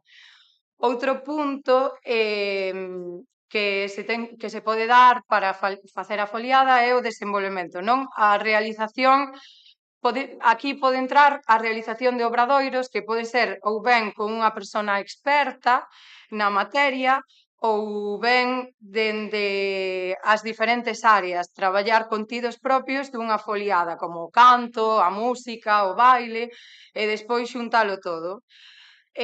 Ou tamén con ese visionado de un punto ao día de Luís Prego, realizar saídas, encontros interxeneracionais, actividades culturais, encontros interxeneracionais como, por exemplo, pois ir á residencia máis próxima ao mellor e recoller ali, non? En base ás pautas que temos na guía tamén de como realizar unha recollida, pois ir xunto ás persoas informantes e recoller ali. E despois, por outro lado, pois, ou como colofón final, acabar co produto final, que sería esa foliada e ese evento, pois, que sexa como comunitario e que se poidan achegar tanto os veciños, as veciñas da escola e entón, pois, facer así que a escola entre non dentro da... O sea, que o territorio, perdón, entre dentro da escola, o que falaba antes Bea. Bueno, no meu centro educativo, ali no Foxo, pois puxemos en práctica isto, realizamos unha gran foliada para que botamos mans da Asociación das Cantareiras do lugar máis próximo, foi convidada en varias ocasións, non solamente na etapa final, senón que foi convidada en varias ocasións, incluso solamente convidada para falar co alumnado e pois fixemos unha tarde onde trouxemos uns biscoitos e os alumnos e as alumnas cantáronlles unhas cantigas e eles a nós outras. Entón, foi unha tarde moi distendida e aí os nenos e nenas tamén puideron como conectar con elas para despois, no evento final, pois ter esa conexión e que puidese a foliada como sair un pouco mellor. O obxectivo isto da foliada tamén dentro do centro pois era ese traballo interxeneracional, non? E achegando referentes reais ao alumnado. Pero tamén integrar a cultura tradicional como parte da identidade do centro educativo e non só visibilizadala nesas datas significativas e celebracións ou espazos comuns, senón facelo un pouco como día a día. Bueno, isto por un lado, non? Temos así que podemos levar a cabo un proxecto de centro coa gran foliada, pero logo tamén poderíamos traballar dende as diferentes áreas do currículo, porque todas elas, como antes ben dixo Bea, poderían contribuir segundo as súas posibilidades. Por exemplo, dende a lingua galega, pois poderíamos traballar coa apreciación do sotaque da zona, non? Sentíndonos orgullosos desa geada, que isto falaba o Carme nun dos vídeos, non? De queremos facer nenos que se sintan orgullosos e orgullosas do seu, non? Transmitir ese orgullo polo patrimonio. Despois, darse conta de canto galego se fala no colexio e como, non? De canto galego se fala na casa, traballar tamén vocabulario específico, traballar o ritmo lingüístico e despois a recollida oral de tradicións, etcétera, non? Dende a lingua castelá ou tamén dende a linguas estranxeiras, pois tamén podemos facer comparacións de tradicións con outros lugares, traducción de conceptos culturais ou vocabulario específico, traballar con vocabulario específico.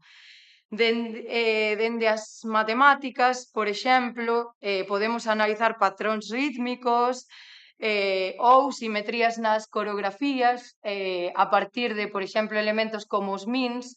Isto foi un traballo que realizamos nas matemáticas, non? De diferenciar que é un círculo, unha circunferencia, despois de bailar unha danza.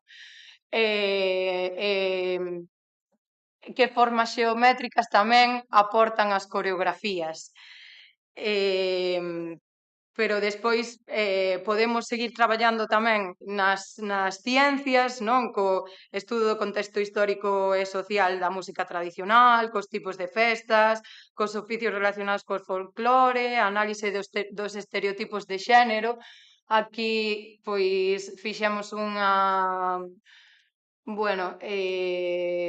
asociación de coplas a cada unha das mulleres ás que se lle dedicaba o Día das Letras, pero tamén en Ciencias da Natureza realizamos unha asociación de coplas de cada árbore. Entón, despois de plantar o Día da Árbore, as árbores, pois fixemos como esta parte que tamén pode ir ligada pois a despois utilizar estas coplas na foliada final. Tamén dende as ciencias, dende a educación física, pois se poden realizar aprendizaxes de bailes e danzas, de coordinación, de ritmo, de expresión corporal, e mesmo dende a educación plástica, pois podese contribuir a música coa pois elaboración de instrumentos tradicionais, estes pandeiros, fixos o alumnado, son pandeiros veganos, creo que tamén se recolle como facer un pandeiro vegano na guía, e así, pois ir aportando dende cada unha das materias e de maneira transversal, tamén para ese proxecto final da foliada, ou mesmamente desenvolver un contido dende a propia área, non? E por último, pois outro xeito de levar á práctica esta guía sería traballar con un contido específico, non? Neste caso, pois, as coplas. Poderíamos, se estamos falando de alumnado infantil, poderíamos crear ese ambiente das coplas e poderíamos plantexar varias estrategias de traballo dentro dese ambiente. O que, para traballar este tipo de contido, non? Estas coplas, pois teríamos que ter en conta primeiro valorar a lírica tradicional, é dicir, pois procurando as cantareiras que están que están na zona e que podo traer ao colexio, facendo unha escolma no cancioneiro e vendo se hai cancioneiros da propia escola. Este que temos aquí aportounolo Carolina, despois falaramos un pouco del. Isto sería como unha parte, non? Valorar a lírica tradicional, despois aprender da súa forma con actividades como copla crossing ou asociar un debuxo a unha copla, pois o mellor podese cantar a copla e que o alumnado faga un debuxo sobre esa copla, traballar as emocións que hai nas propias coplas, porque as coplas falan de cousas do día a día que lles pasaba a xente e pois nunha copla pois o mellor unha persoa se sinte enamorada, outra persoa se sinte desgustada, con morriña, etcétera, etcétera. E aí tamén é interesante traballar todo o que aporta emocionalmente cada copla. E por outro lado, poderíase realizar pois outra tarefa como a de copla foto, que no meu centro chamámoslle fotoliada, que foi unha actividade que fixemos de utilizar fotos antigas, facer unha escolma de coplas e relacionar as fotos antigas con esas coplas. E despois, por último, non, para traballar este contido das coplas, pois o que propoñemos, o que se propón tamén é adaptalas unha vez que se estudan esas coplas e que se pasa por elas e apréndese as diferentes formas e as funcións delas, pois adaptala ao entorno e aos nosos tempos, non? E aquí, coa regueifa, podemos pois inventar as nosas propias coplas, entón o alumnado pois vaille ser como máis actual e vai a estar como máis cómodo, non, cantando esas coplas. E podemos tamén pois levalo aos diferentes departamentos da escola, como por exemplo a radio escolar, que tamén para eles é como unha maneira de motivalos e de estar na actualidade, de poñer todo este patrimonio como na actualidade, non? E aquí sí que me gustaría xa para finalizar, pois poñervos un anaquiño dun podcast que realizamos no noso centro educativo despois de atopar pois unha informante que falaba da nosa zona. Eu traballo na Estrada, no Foxo, bueno, topamos unha informante que xusto na súa copla, pois falaba do Foxo, o alumnado fíxolle como moita ilusión e despois a partir disto pois fixemos un podcast e vouvos poñer aquí un anaco, a ver se non se...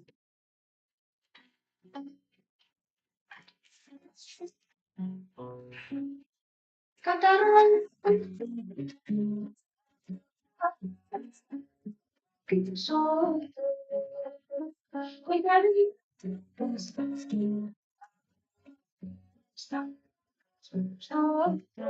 ai, ai, rueda, onde hai mozos e mozas hai trangallada.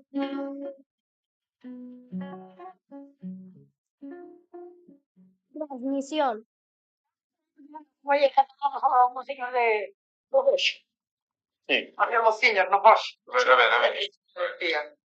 Donde son aqueles mozos que descenden a Romeo. Sonche da beira, sonche do lugar do Foxo, dali os criei. Sí. De que son aqueles mozos que recenden a Remeo. Sonche do lugar do Foxo, dali e os quería eu. Poesía. Eu non canto por cantar. Bueno, é como outra maneira máis de pois levar todo isto á aula. E nada. Bueno. Grazas a Marta en ausencia, pero non de todo Santiago Quiroga. E agora vou pasar á seguinte, terceira e última intervención. En este caso será por parte de Xaime Estevez Vila, catedrático de música no ensino secundario e profesor de música no IES Álvaro Cunqueiro, en Vigo, e tamén Carolina Vázquez Castro, mestra de música no CPI Eusebio Lorenzo Baleirón, na Coruña. Bueno, no, sí. Que quería decir? Perdón, acabo de perder o fío. O título, perdóade. O título da súa intervención compartida é Traballando a música e o movimento de forma interdisciplinar.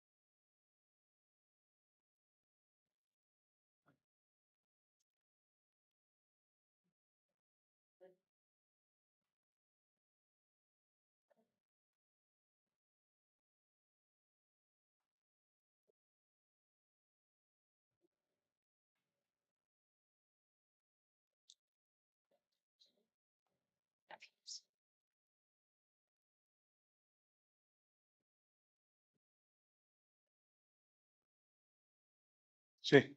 Hola, boa tarde. Pois eu quería primeiro de todo agradecer a René que me invitara a formar parte do grupo de traballo e a todos, digamos, as profesoras e profesor que me acompañaron. Foi un placer facelo así. E agradecerlle a René que fora capaz eu esa sensación teño, polo menos, de ser moi sensible ao que cada quen podía aportar, non? É dicir, porque non é fácil levar un grupo de traballo adiante, non é fácil coordinar cando son máis de 2 ou 3, e era o caso. Entonces, eu creo que todos aportamos o mellor de nós para este proxecto e no meu caso, pois tamén me sentín, digamos, escoitado e reflexado na propia guía. E o digo porque, bueno, no meu caso, pois un dos aspectos que compartido, como vedes, por os demais, era involucrar as demais áreas do centro educativo nesta foliada, que é un proxecto, bueno, que ten moito de música, pero que ten de todo, non? Porque a música é como unha especie de fío conductor posible, pero hai, sempre eu digo nos que diga que hai de todo. A veces é máis interesante o que hai detrás que a propia cantiga, non?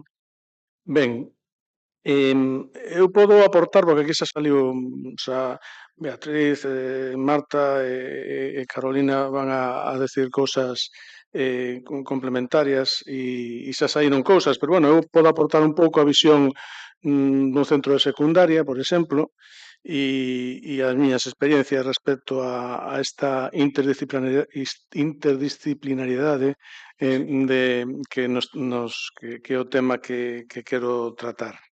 No centro de secundaria, pola miña experiencia, hai varios xeitos de provocalo. Por exemplo, eu varios anos coordinei estes plans que se chaman Proxecta e que podes con unha temática involucrar a diversos departamentos ou profesores. Eu fixen varios anos plans Proxecta e foi moi grato provocar nos compañeiros, os compañeiros que se pode provocar, eso tamén hai que manexalo, porque nun centro educativo hai aqueles que lle podes pedir de todo e aqueles que non lle podes pedir nada, pero eso tens que coñecelo, non?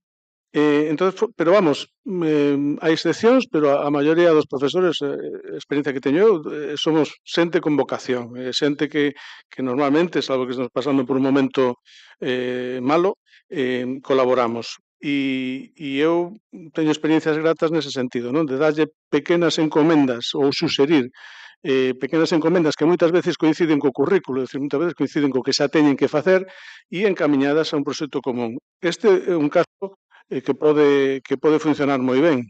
Eu estaba pensando co tema da foliada antes, que xa que estamos aquí neste lugar privilexiado, o proxecto da foliada é como chegar ao Obradoiro, non? Pero o camiño tamén é importantísimo. Eu creo que as dúas cousas, porque gracias ao proxecto da foliada podemos estar, digamos que permanentemente ao redor destas ideas, non? Ben, entonces eu vou a pasar rapidamente porque simplemente a miña intención é darvos algunha idea que a mellor pois eu teño e que non saiu e tamén ao final, se hai tempo, pois teño aí unha unidade didáctica que fixe en unha ocasión partindo desta canción que un dos primeiros que se registrou foi a Florencia do Cebo dos Vilares, a miña burriña, non? Bueno, pois como un exemplo, non? Entón, como vedes, como estamos falando aquí, pois todas as materias podemos pensar, a nada que pensemos buscamos un punto de unión para aí había a foto liada, non? Pois tamén paliar a xente un pouco con este proxecto común, non? Están por orden alfabético, que non é por orden de importancia, sabe, hai bioloxía primeiro. Bueno, pois bioloxía, eu, por exemplo, pensei cousas que eu fixen que teñan que ver algo que podan dar pé ou que podan dar ideas, nada que pensemos, pois o mundo animal ou o medio natural, con todo o que pode supor, pois hai aí un campo enorme, non? E que poden aportar a foliada? Pois as cancións ou coplas con alusións á vida animal ou vegetal ou o que sea. Esa ferramenta que nos comentou Beatriz, pode ser boísima para buscar temáticas, claro, das coplas, non? Por exemplo, non sei se me vai a salir aquí, a ver se teño sorte, a ver se teño sorte. Sí.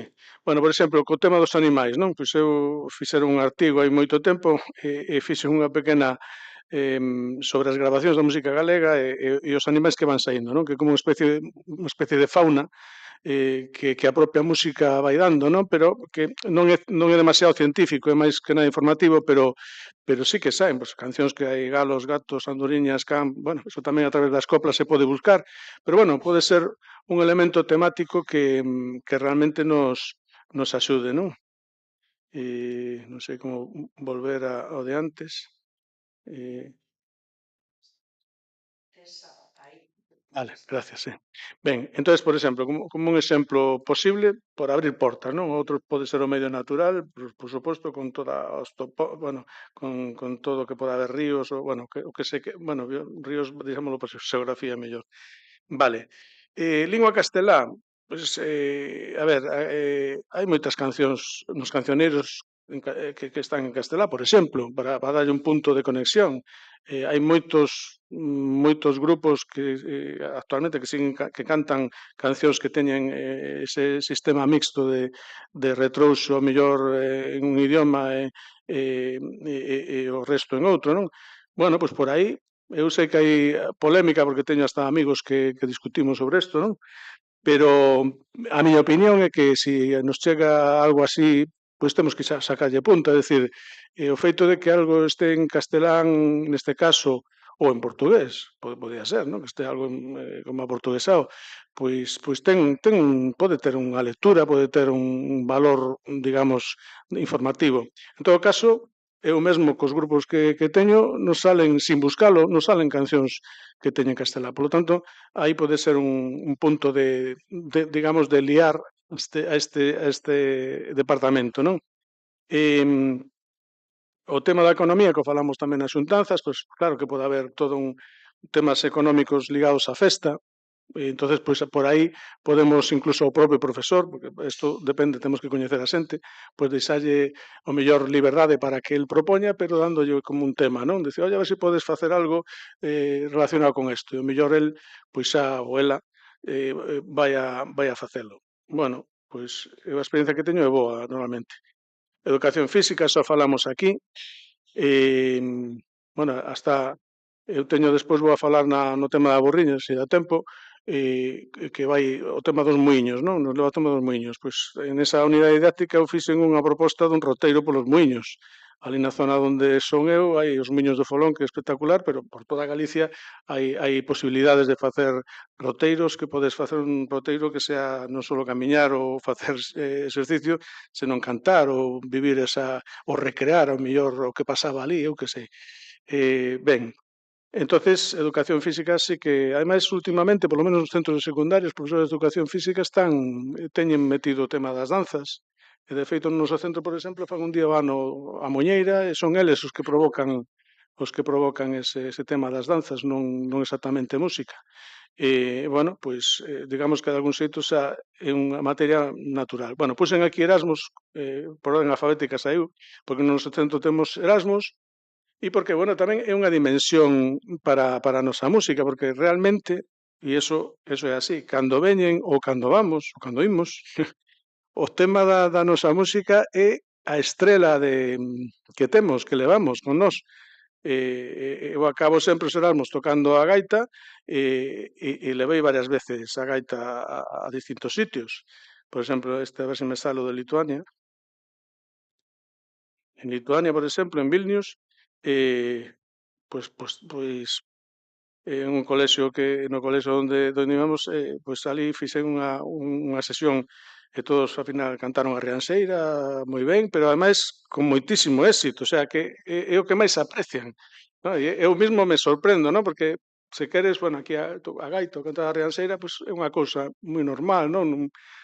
Pero ali, vamos, é que un pouco vale, pois aquí todos contentos en Lituania. Bueno, depois leveille unhas as cunchas, Levei unhas cunchas e tamén o das cunchas tamén é curioso, porque é un elemento moi simple, pero ten simbolismo, ten posibilidades musicais todas e realmente forma parte da nosa historia. Aquí estou cas profes e que dali. Bueno, isto foi non hai moito, hai un par de anos.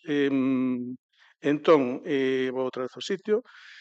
E non só eso, por exemplo, outra anécdota, houbo que mandarlle unha caixa a Croacia sobre cosas españolas e galegas, porque a xente fora de Galicia nos ve como...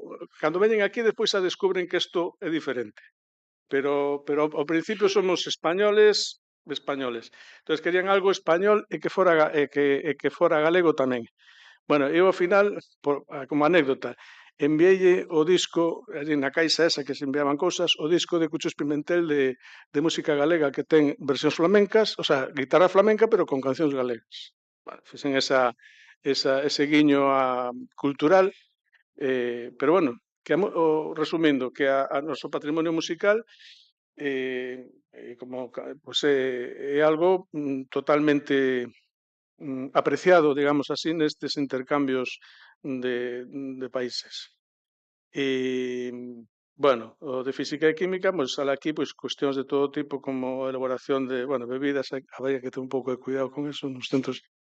Eu non podo cantar o miudiño nunca, gusta un montón, pero o miudiño teño que, en fin, ou lle cambia a letra, en fin. Bueno, acústica tamén, toda acústica teño todo o tema dos decibelios, cuidado, o tema do ruido, é un tema importante, curioso, que se pode tratar, bueno, pois o ruido, que é un tema importante que na nosa sociedade a veces non se dá importancia que ten os propios rapaces con todas as amplificacións e iso. Un pouco máis, bueno, francés, os idiomas, pois os idiomas, estaba ahora pensando que, por exemplo, nos idiomas te podes ver onde salen as coplas Francia por algún sitio. Non o fixen nunca, pero podes buscar algo que e algo pode salir, porque a veces... Claro. Bueno, Francia é un país de migración tamén importante. A veces sale simplemente por rima. Buscan rima e sale Francia porque rima, pero non por... digo eu. Bueno, pero buscando poden salir cosas curiosas. A mí unha vez me saliu un disco de, non sei se coñecedes esta muller, Germaine Montero, que nos anos 60 gravou varios singles cantando San Benitiño, cantando cancións galegas. E é unha cantante francesa desa época. Bueno, pode haber puntos de conexión, e hai máis, porque houve unha época que os cantantes franceses, había así un pouco de... Bueno, pues por aí pode haber, tamén polo tema das coplas e de temática. O sea que se pode buscar conexión, non? Como en inglés, salto en inglés porque é parecido, por exemplo, en inglés hai, non sei se coñecedes este tema de Scarborough Fair, que está versionada por Luarna Lubre como Romeiro Olonxe, non? Esa canción é boísima para facer unha conexión entre músicas e entre idiomas e para falar tamén. Scarborough Fair tamén é unha canción que parte do tradicional no seu sitio, e aquí por esas carambolas se fai unha versión distinta, Romeiro Olonxe, non se traduce, se fai unha versión distinta. Bueno, pois pode haber cancións comuns ou adaptadas tamén nos idiomas. Pode haber. De feito, en portugués é máis claro todavía. Ben, en galego, por suposto, aí podíamos poñer de todo, non? Eu teño cousas así para traballar, os cancioneiros, por suposto, cosas como o dobre sentido nas músicas e nas coplas que hai a cada pouco, e galego pois non me esforzo moito porque está claro que está superconectada. O tema de plástica, tamén poden facer unha chea de actividades na foliada, e como curiosidade poño Anduriña para acordarme, porque en plástica eu que ando con moito cos discos, pois, por exemplo, sabedes este disco de Juan I Junior, desa canción tan famosa Anduriña, que lle fixo unha dedicatoria a Picasso e quedou así no disco, non? Pero hai moitas grabacións editadas de obras de pintores. Por exemplo, actual, Antón Pulido lle ten o primeiro disco de Caramuxo, está feito por el, non? Hai cosas que conectan perfectamente e que poden ser, bueno, podes dar unha clava a un profesor ou algo para que investigue, pero plástica tampouco temos que esforzarnos moito para que axude na foliada que nos interesa.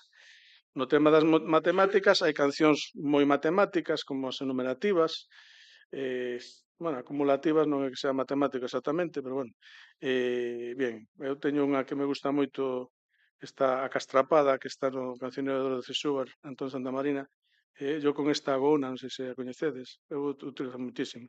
Yo con esta hago una, en tu cara nace el sol, en mi garganta. Yo con esta hago una, en tu cara nace el sol, en mi garganta la luna, por exemplo, ¿no? E sigue, yo con esta hago dos, pero é moi interesante porque esta canción é como un pintor que pinta trazos e solo ao final descubres o cadro, non?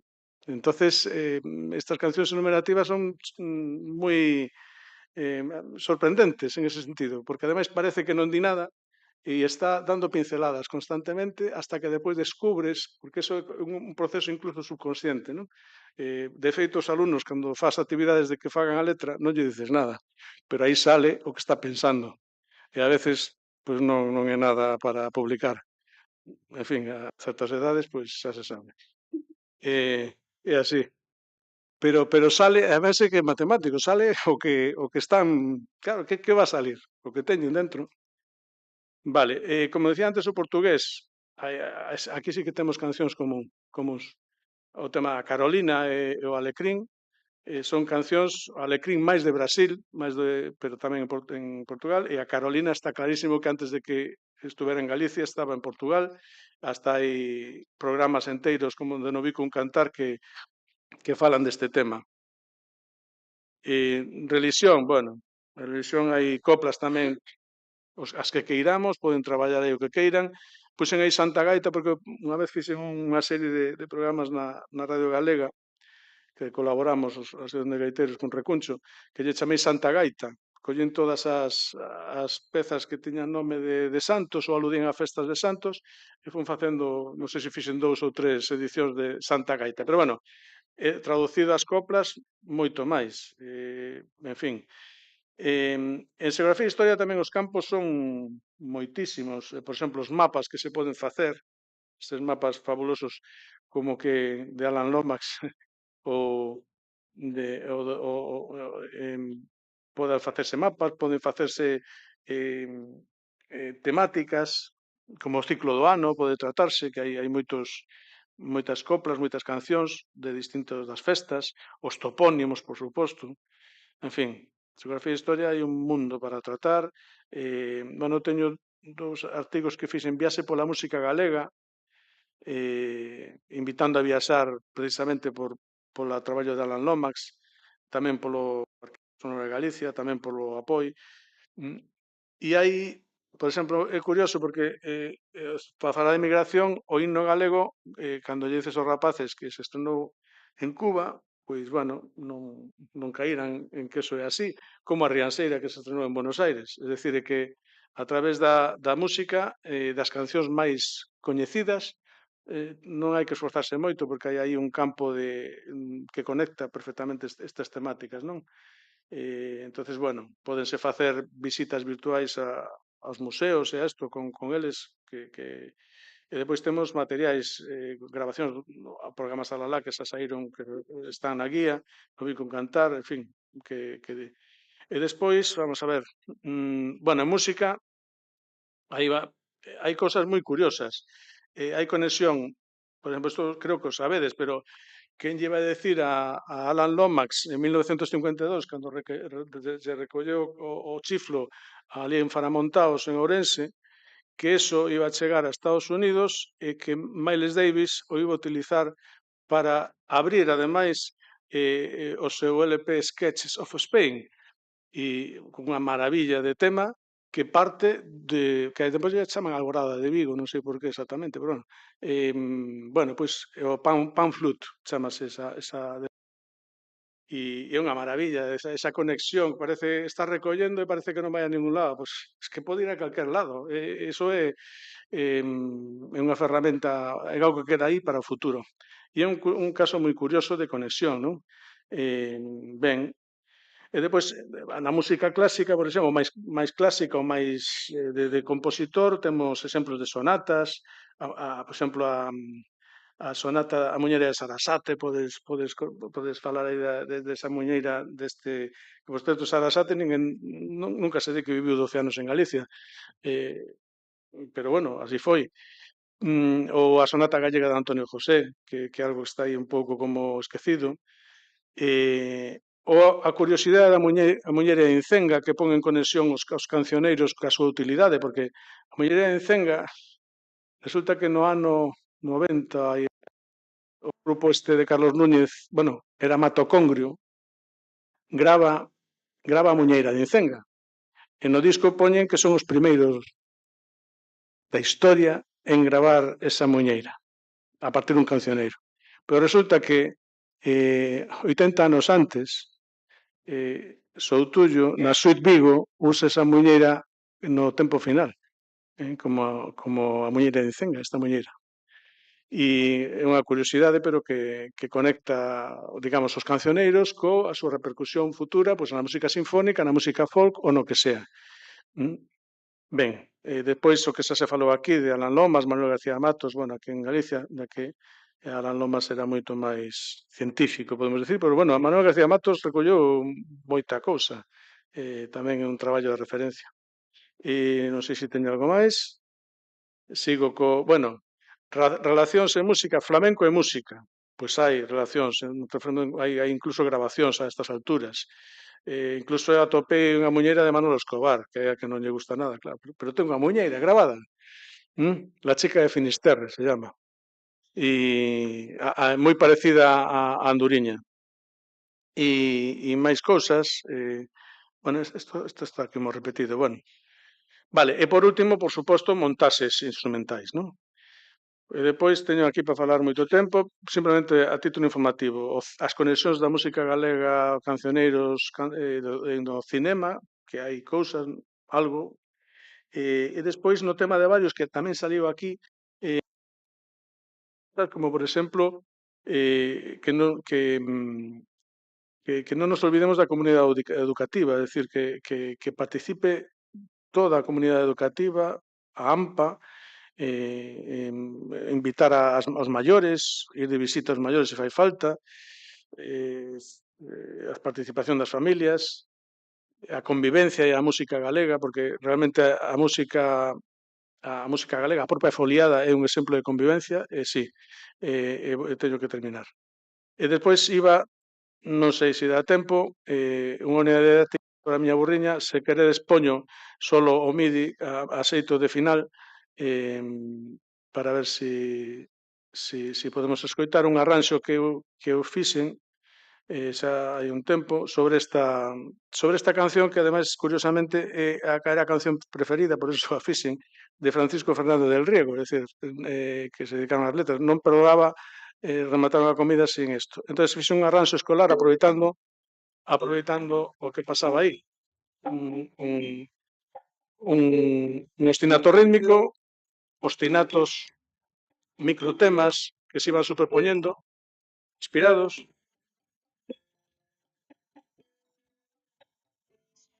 Son todos microtemas que se van superpoñendo moi fáciles de enseñar, que iso é fundamental. Cada un fai un microtema, todos encaixan, e ao final, cando está feito ese tinglao, aparece o tema da canción. Eu remato a canción, non empezo ca canción, remato ca canción. Que eu meto aí, había un que tocaba o violoncelo e metí o entero. Que se vai eso. Bueno, nada, a intención é aquí, dentro desta foliada, e deixo a miña compañera Carolina que eu mate con máis cousas.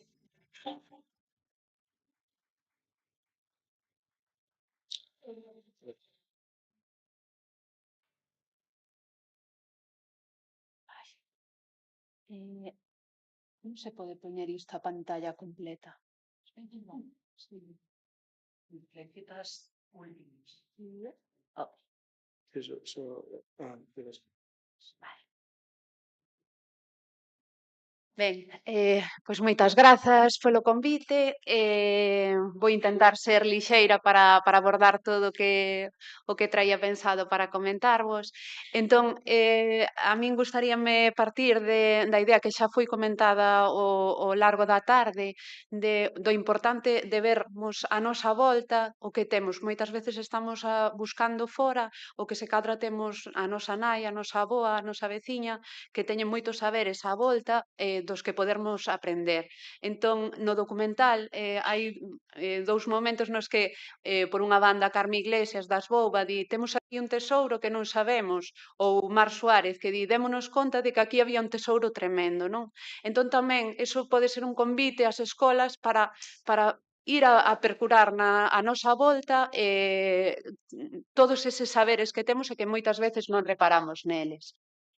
Na guía, por certo, temos, creo que xa comentaron antes, non? Como unha guía para facer esas recollidas, eu creo que é interesante, non? Implicar o alumnado nese traballo.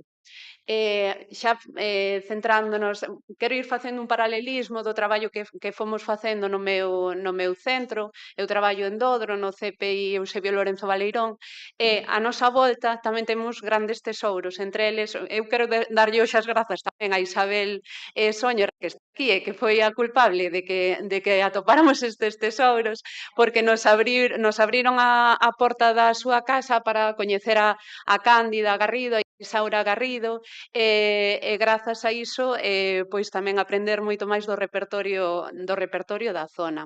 Dicir que ademais estas recollidas, un extracto destas recollidas, podedelo ver na páxina Entre Todas, é un proxecto de andar cos tempos, de sumar voces de cantareiras que moitas veces non estaban nomeadas e para que quede para o día de mañá, por exemplo, na escola, se queren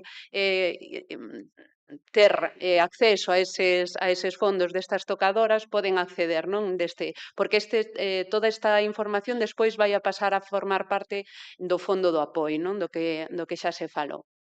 Ben, entón, nós partimos destes tesouros, tamén tivemos a sorte de que nos pasaron algunhas gravacións anteriores, tanto arredor da tradición, en concreto Guillerme Ignacio, unhas grabacións de Cándida anteriores, unhas grabacións de Reboiras que nos cedeu Xavier Díaz. Entón, xa tiñamos así como un corpus de melodías, de toques de pandeireta, etcétera, co que podermos traballar e que fose unha conexión directa tamén con o noso alumnado, non? E tamén persoalmente, quero dicir, porque eu son de Lugo, cheguei a Dodro e poder ter esta comunión non tamén coas propias informantes, coñecer máis o seu patrimonio, tamén me implicou a min anímicamente e iso tamén permite que eu poda chegar ás aulas e trazar esa ponte co alumnado, non? Esa emoción, non? De estar a descubrir algo e tamén intentar transmitirllo á rapazada. Ben. Entón, nada, temos aquí entre esas melodías e cantas que aprendemos, bueno, aquí tiña o audio, perdón, que me estou liando aquí. Bueno, teño o audio de Cándida, se escoitar nesa páxina de Entre Todas, e con esa melodía, creo que non se escoita moi ben, non?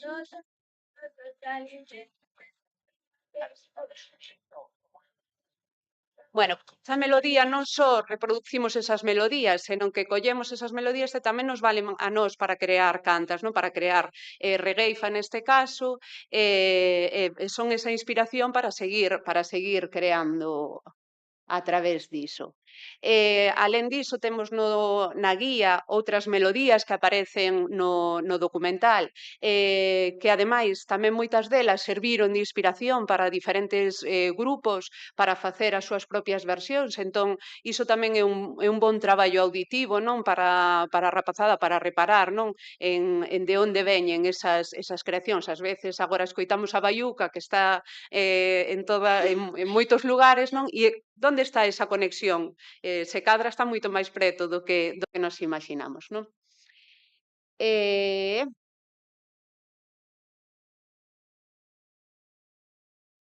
aquí tiñamos unha diapositiva que ao final creo que non vai dar moito tempo a afondar nisto. Non sei se queres vir e comentar algunha cousiña, Marta, porque aquí estaba pensado que falase un pouquiño Marta sobre como traballamos como se traballa o movemento. Hoxe faltan Carme e Chus, que eran outros dos piares desta parte da danza e o baile, que vai ter que quedar para outra para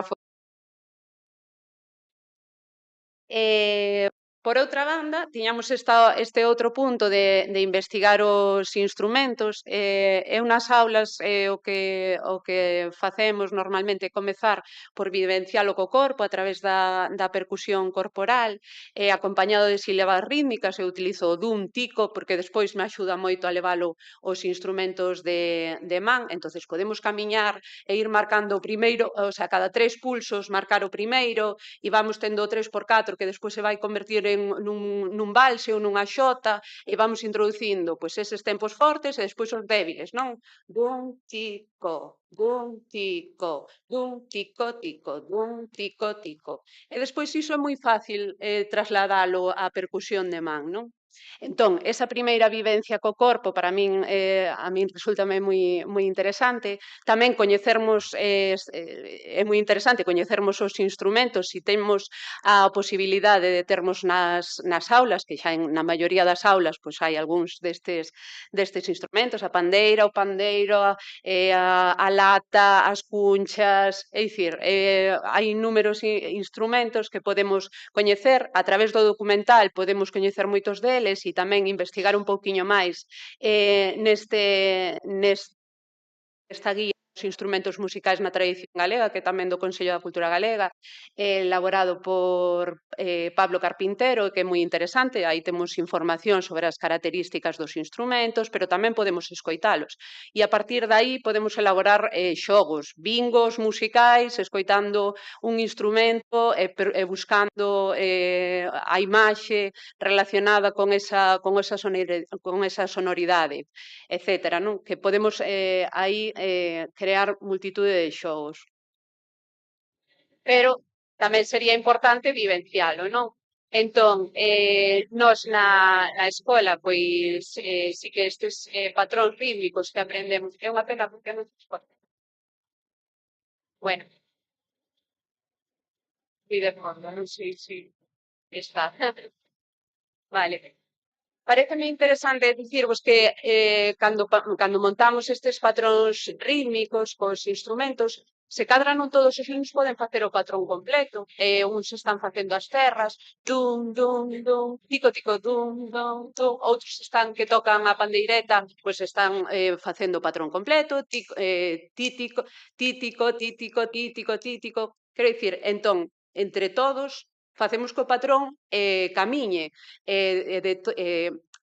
pero ao mesmo tempo todos podemos facer parte dese combo. Non sei se me explico. Entón, tamén está proposta, non? E despois, bueno, sona todo ao mesmo tempo. Perdón. Vale, pois genial. Despois, xa rematando, tamén quería mostrarvos como este outro xeito de traballarmos estas músicas. Aquí puxenvos unha peza que parte dunha peza do documental. En concreto aquí están tocando Sira e Orestina de Liñares. Entón recollín esta melodía e na guía tamén podedes ter acceso a este arranxo, que é unha proposta como podería haber calquera outra, non? Pero esta é unha proposta que fixen eu desta melodía.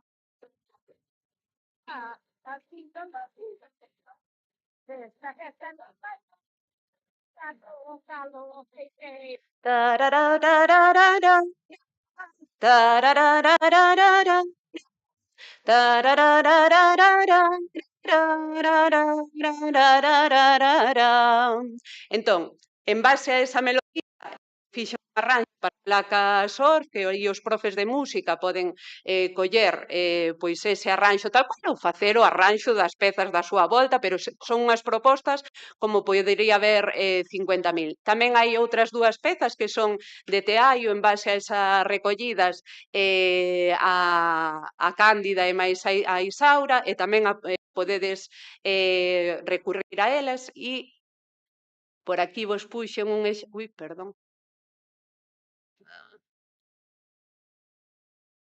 Ver. Bueno, non sei que fixen, perdón.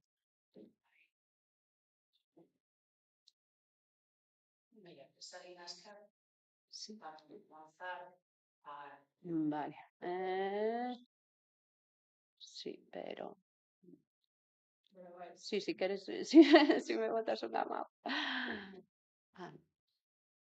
A última de todo.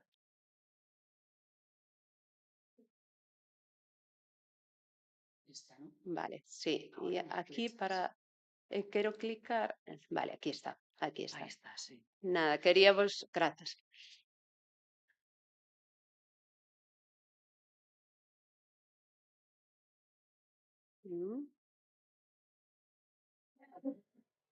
Vale, aquí un exemplo dos nenos tocando outra melodía dali, de Reboiras. No, isto non é, perdón, perdón. Pateado de Reboiras, sabes?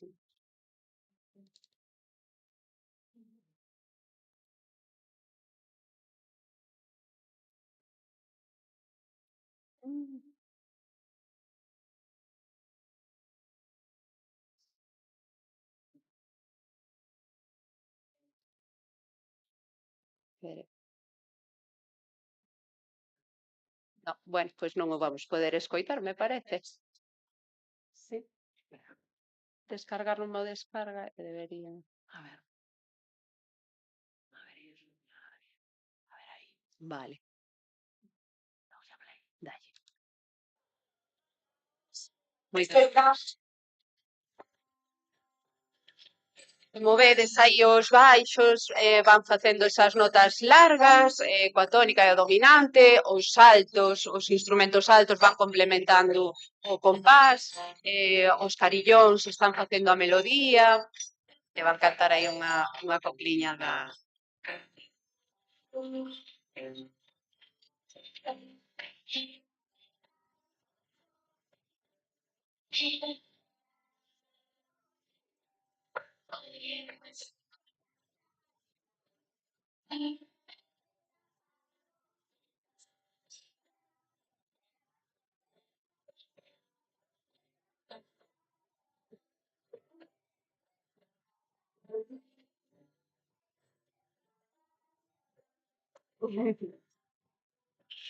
Ben, por iso que despois materializar isto nas aulas pois trae pois este pracer de escoitar esas músicas que primeiro estivemos disfrutando nunha cociña e que despois pois como boamente puido pasou por min, por unha luguesa en Dodro e chegou a rapazada que está dándolle unha nova vida a esas músicas recollidas na contorna. E nada, con iso, moitas grazas.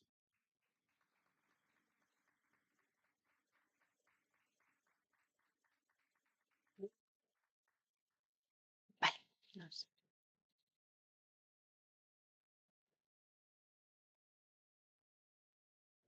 Guai.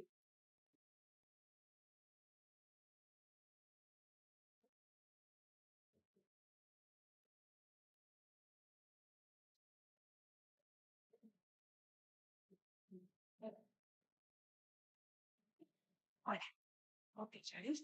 Primero, aquí.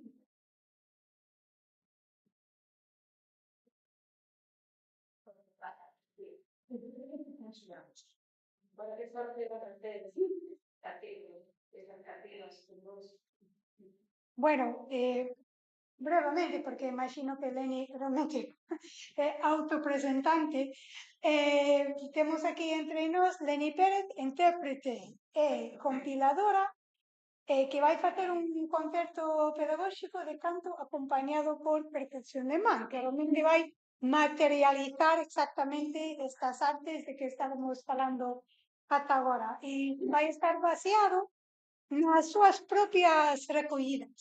Vale, entón, non sei, Leni, se necesitas un pouco máis de tempo. vou poñer aquí as cousas. Digo, porque se alguén quería preguntar ou comentar algo, sí. Mentres tanto.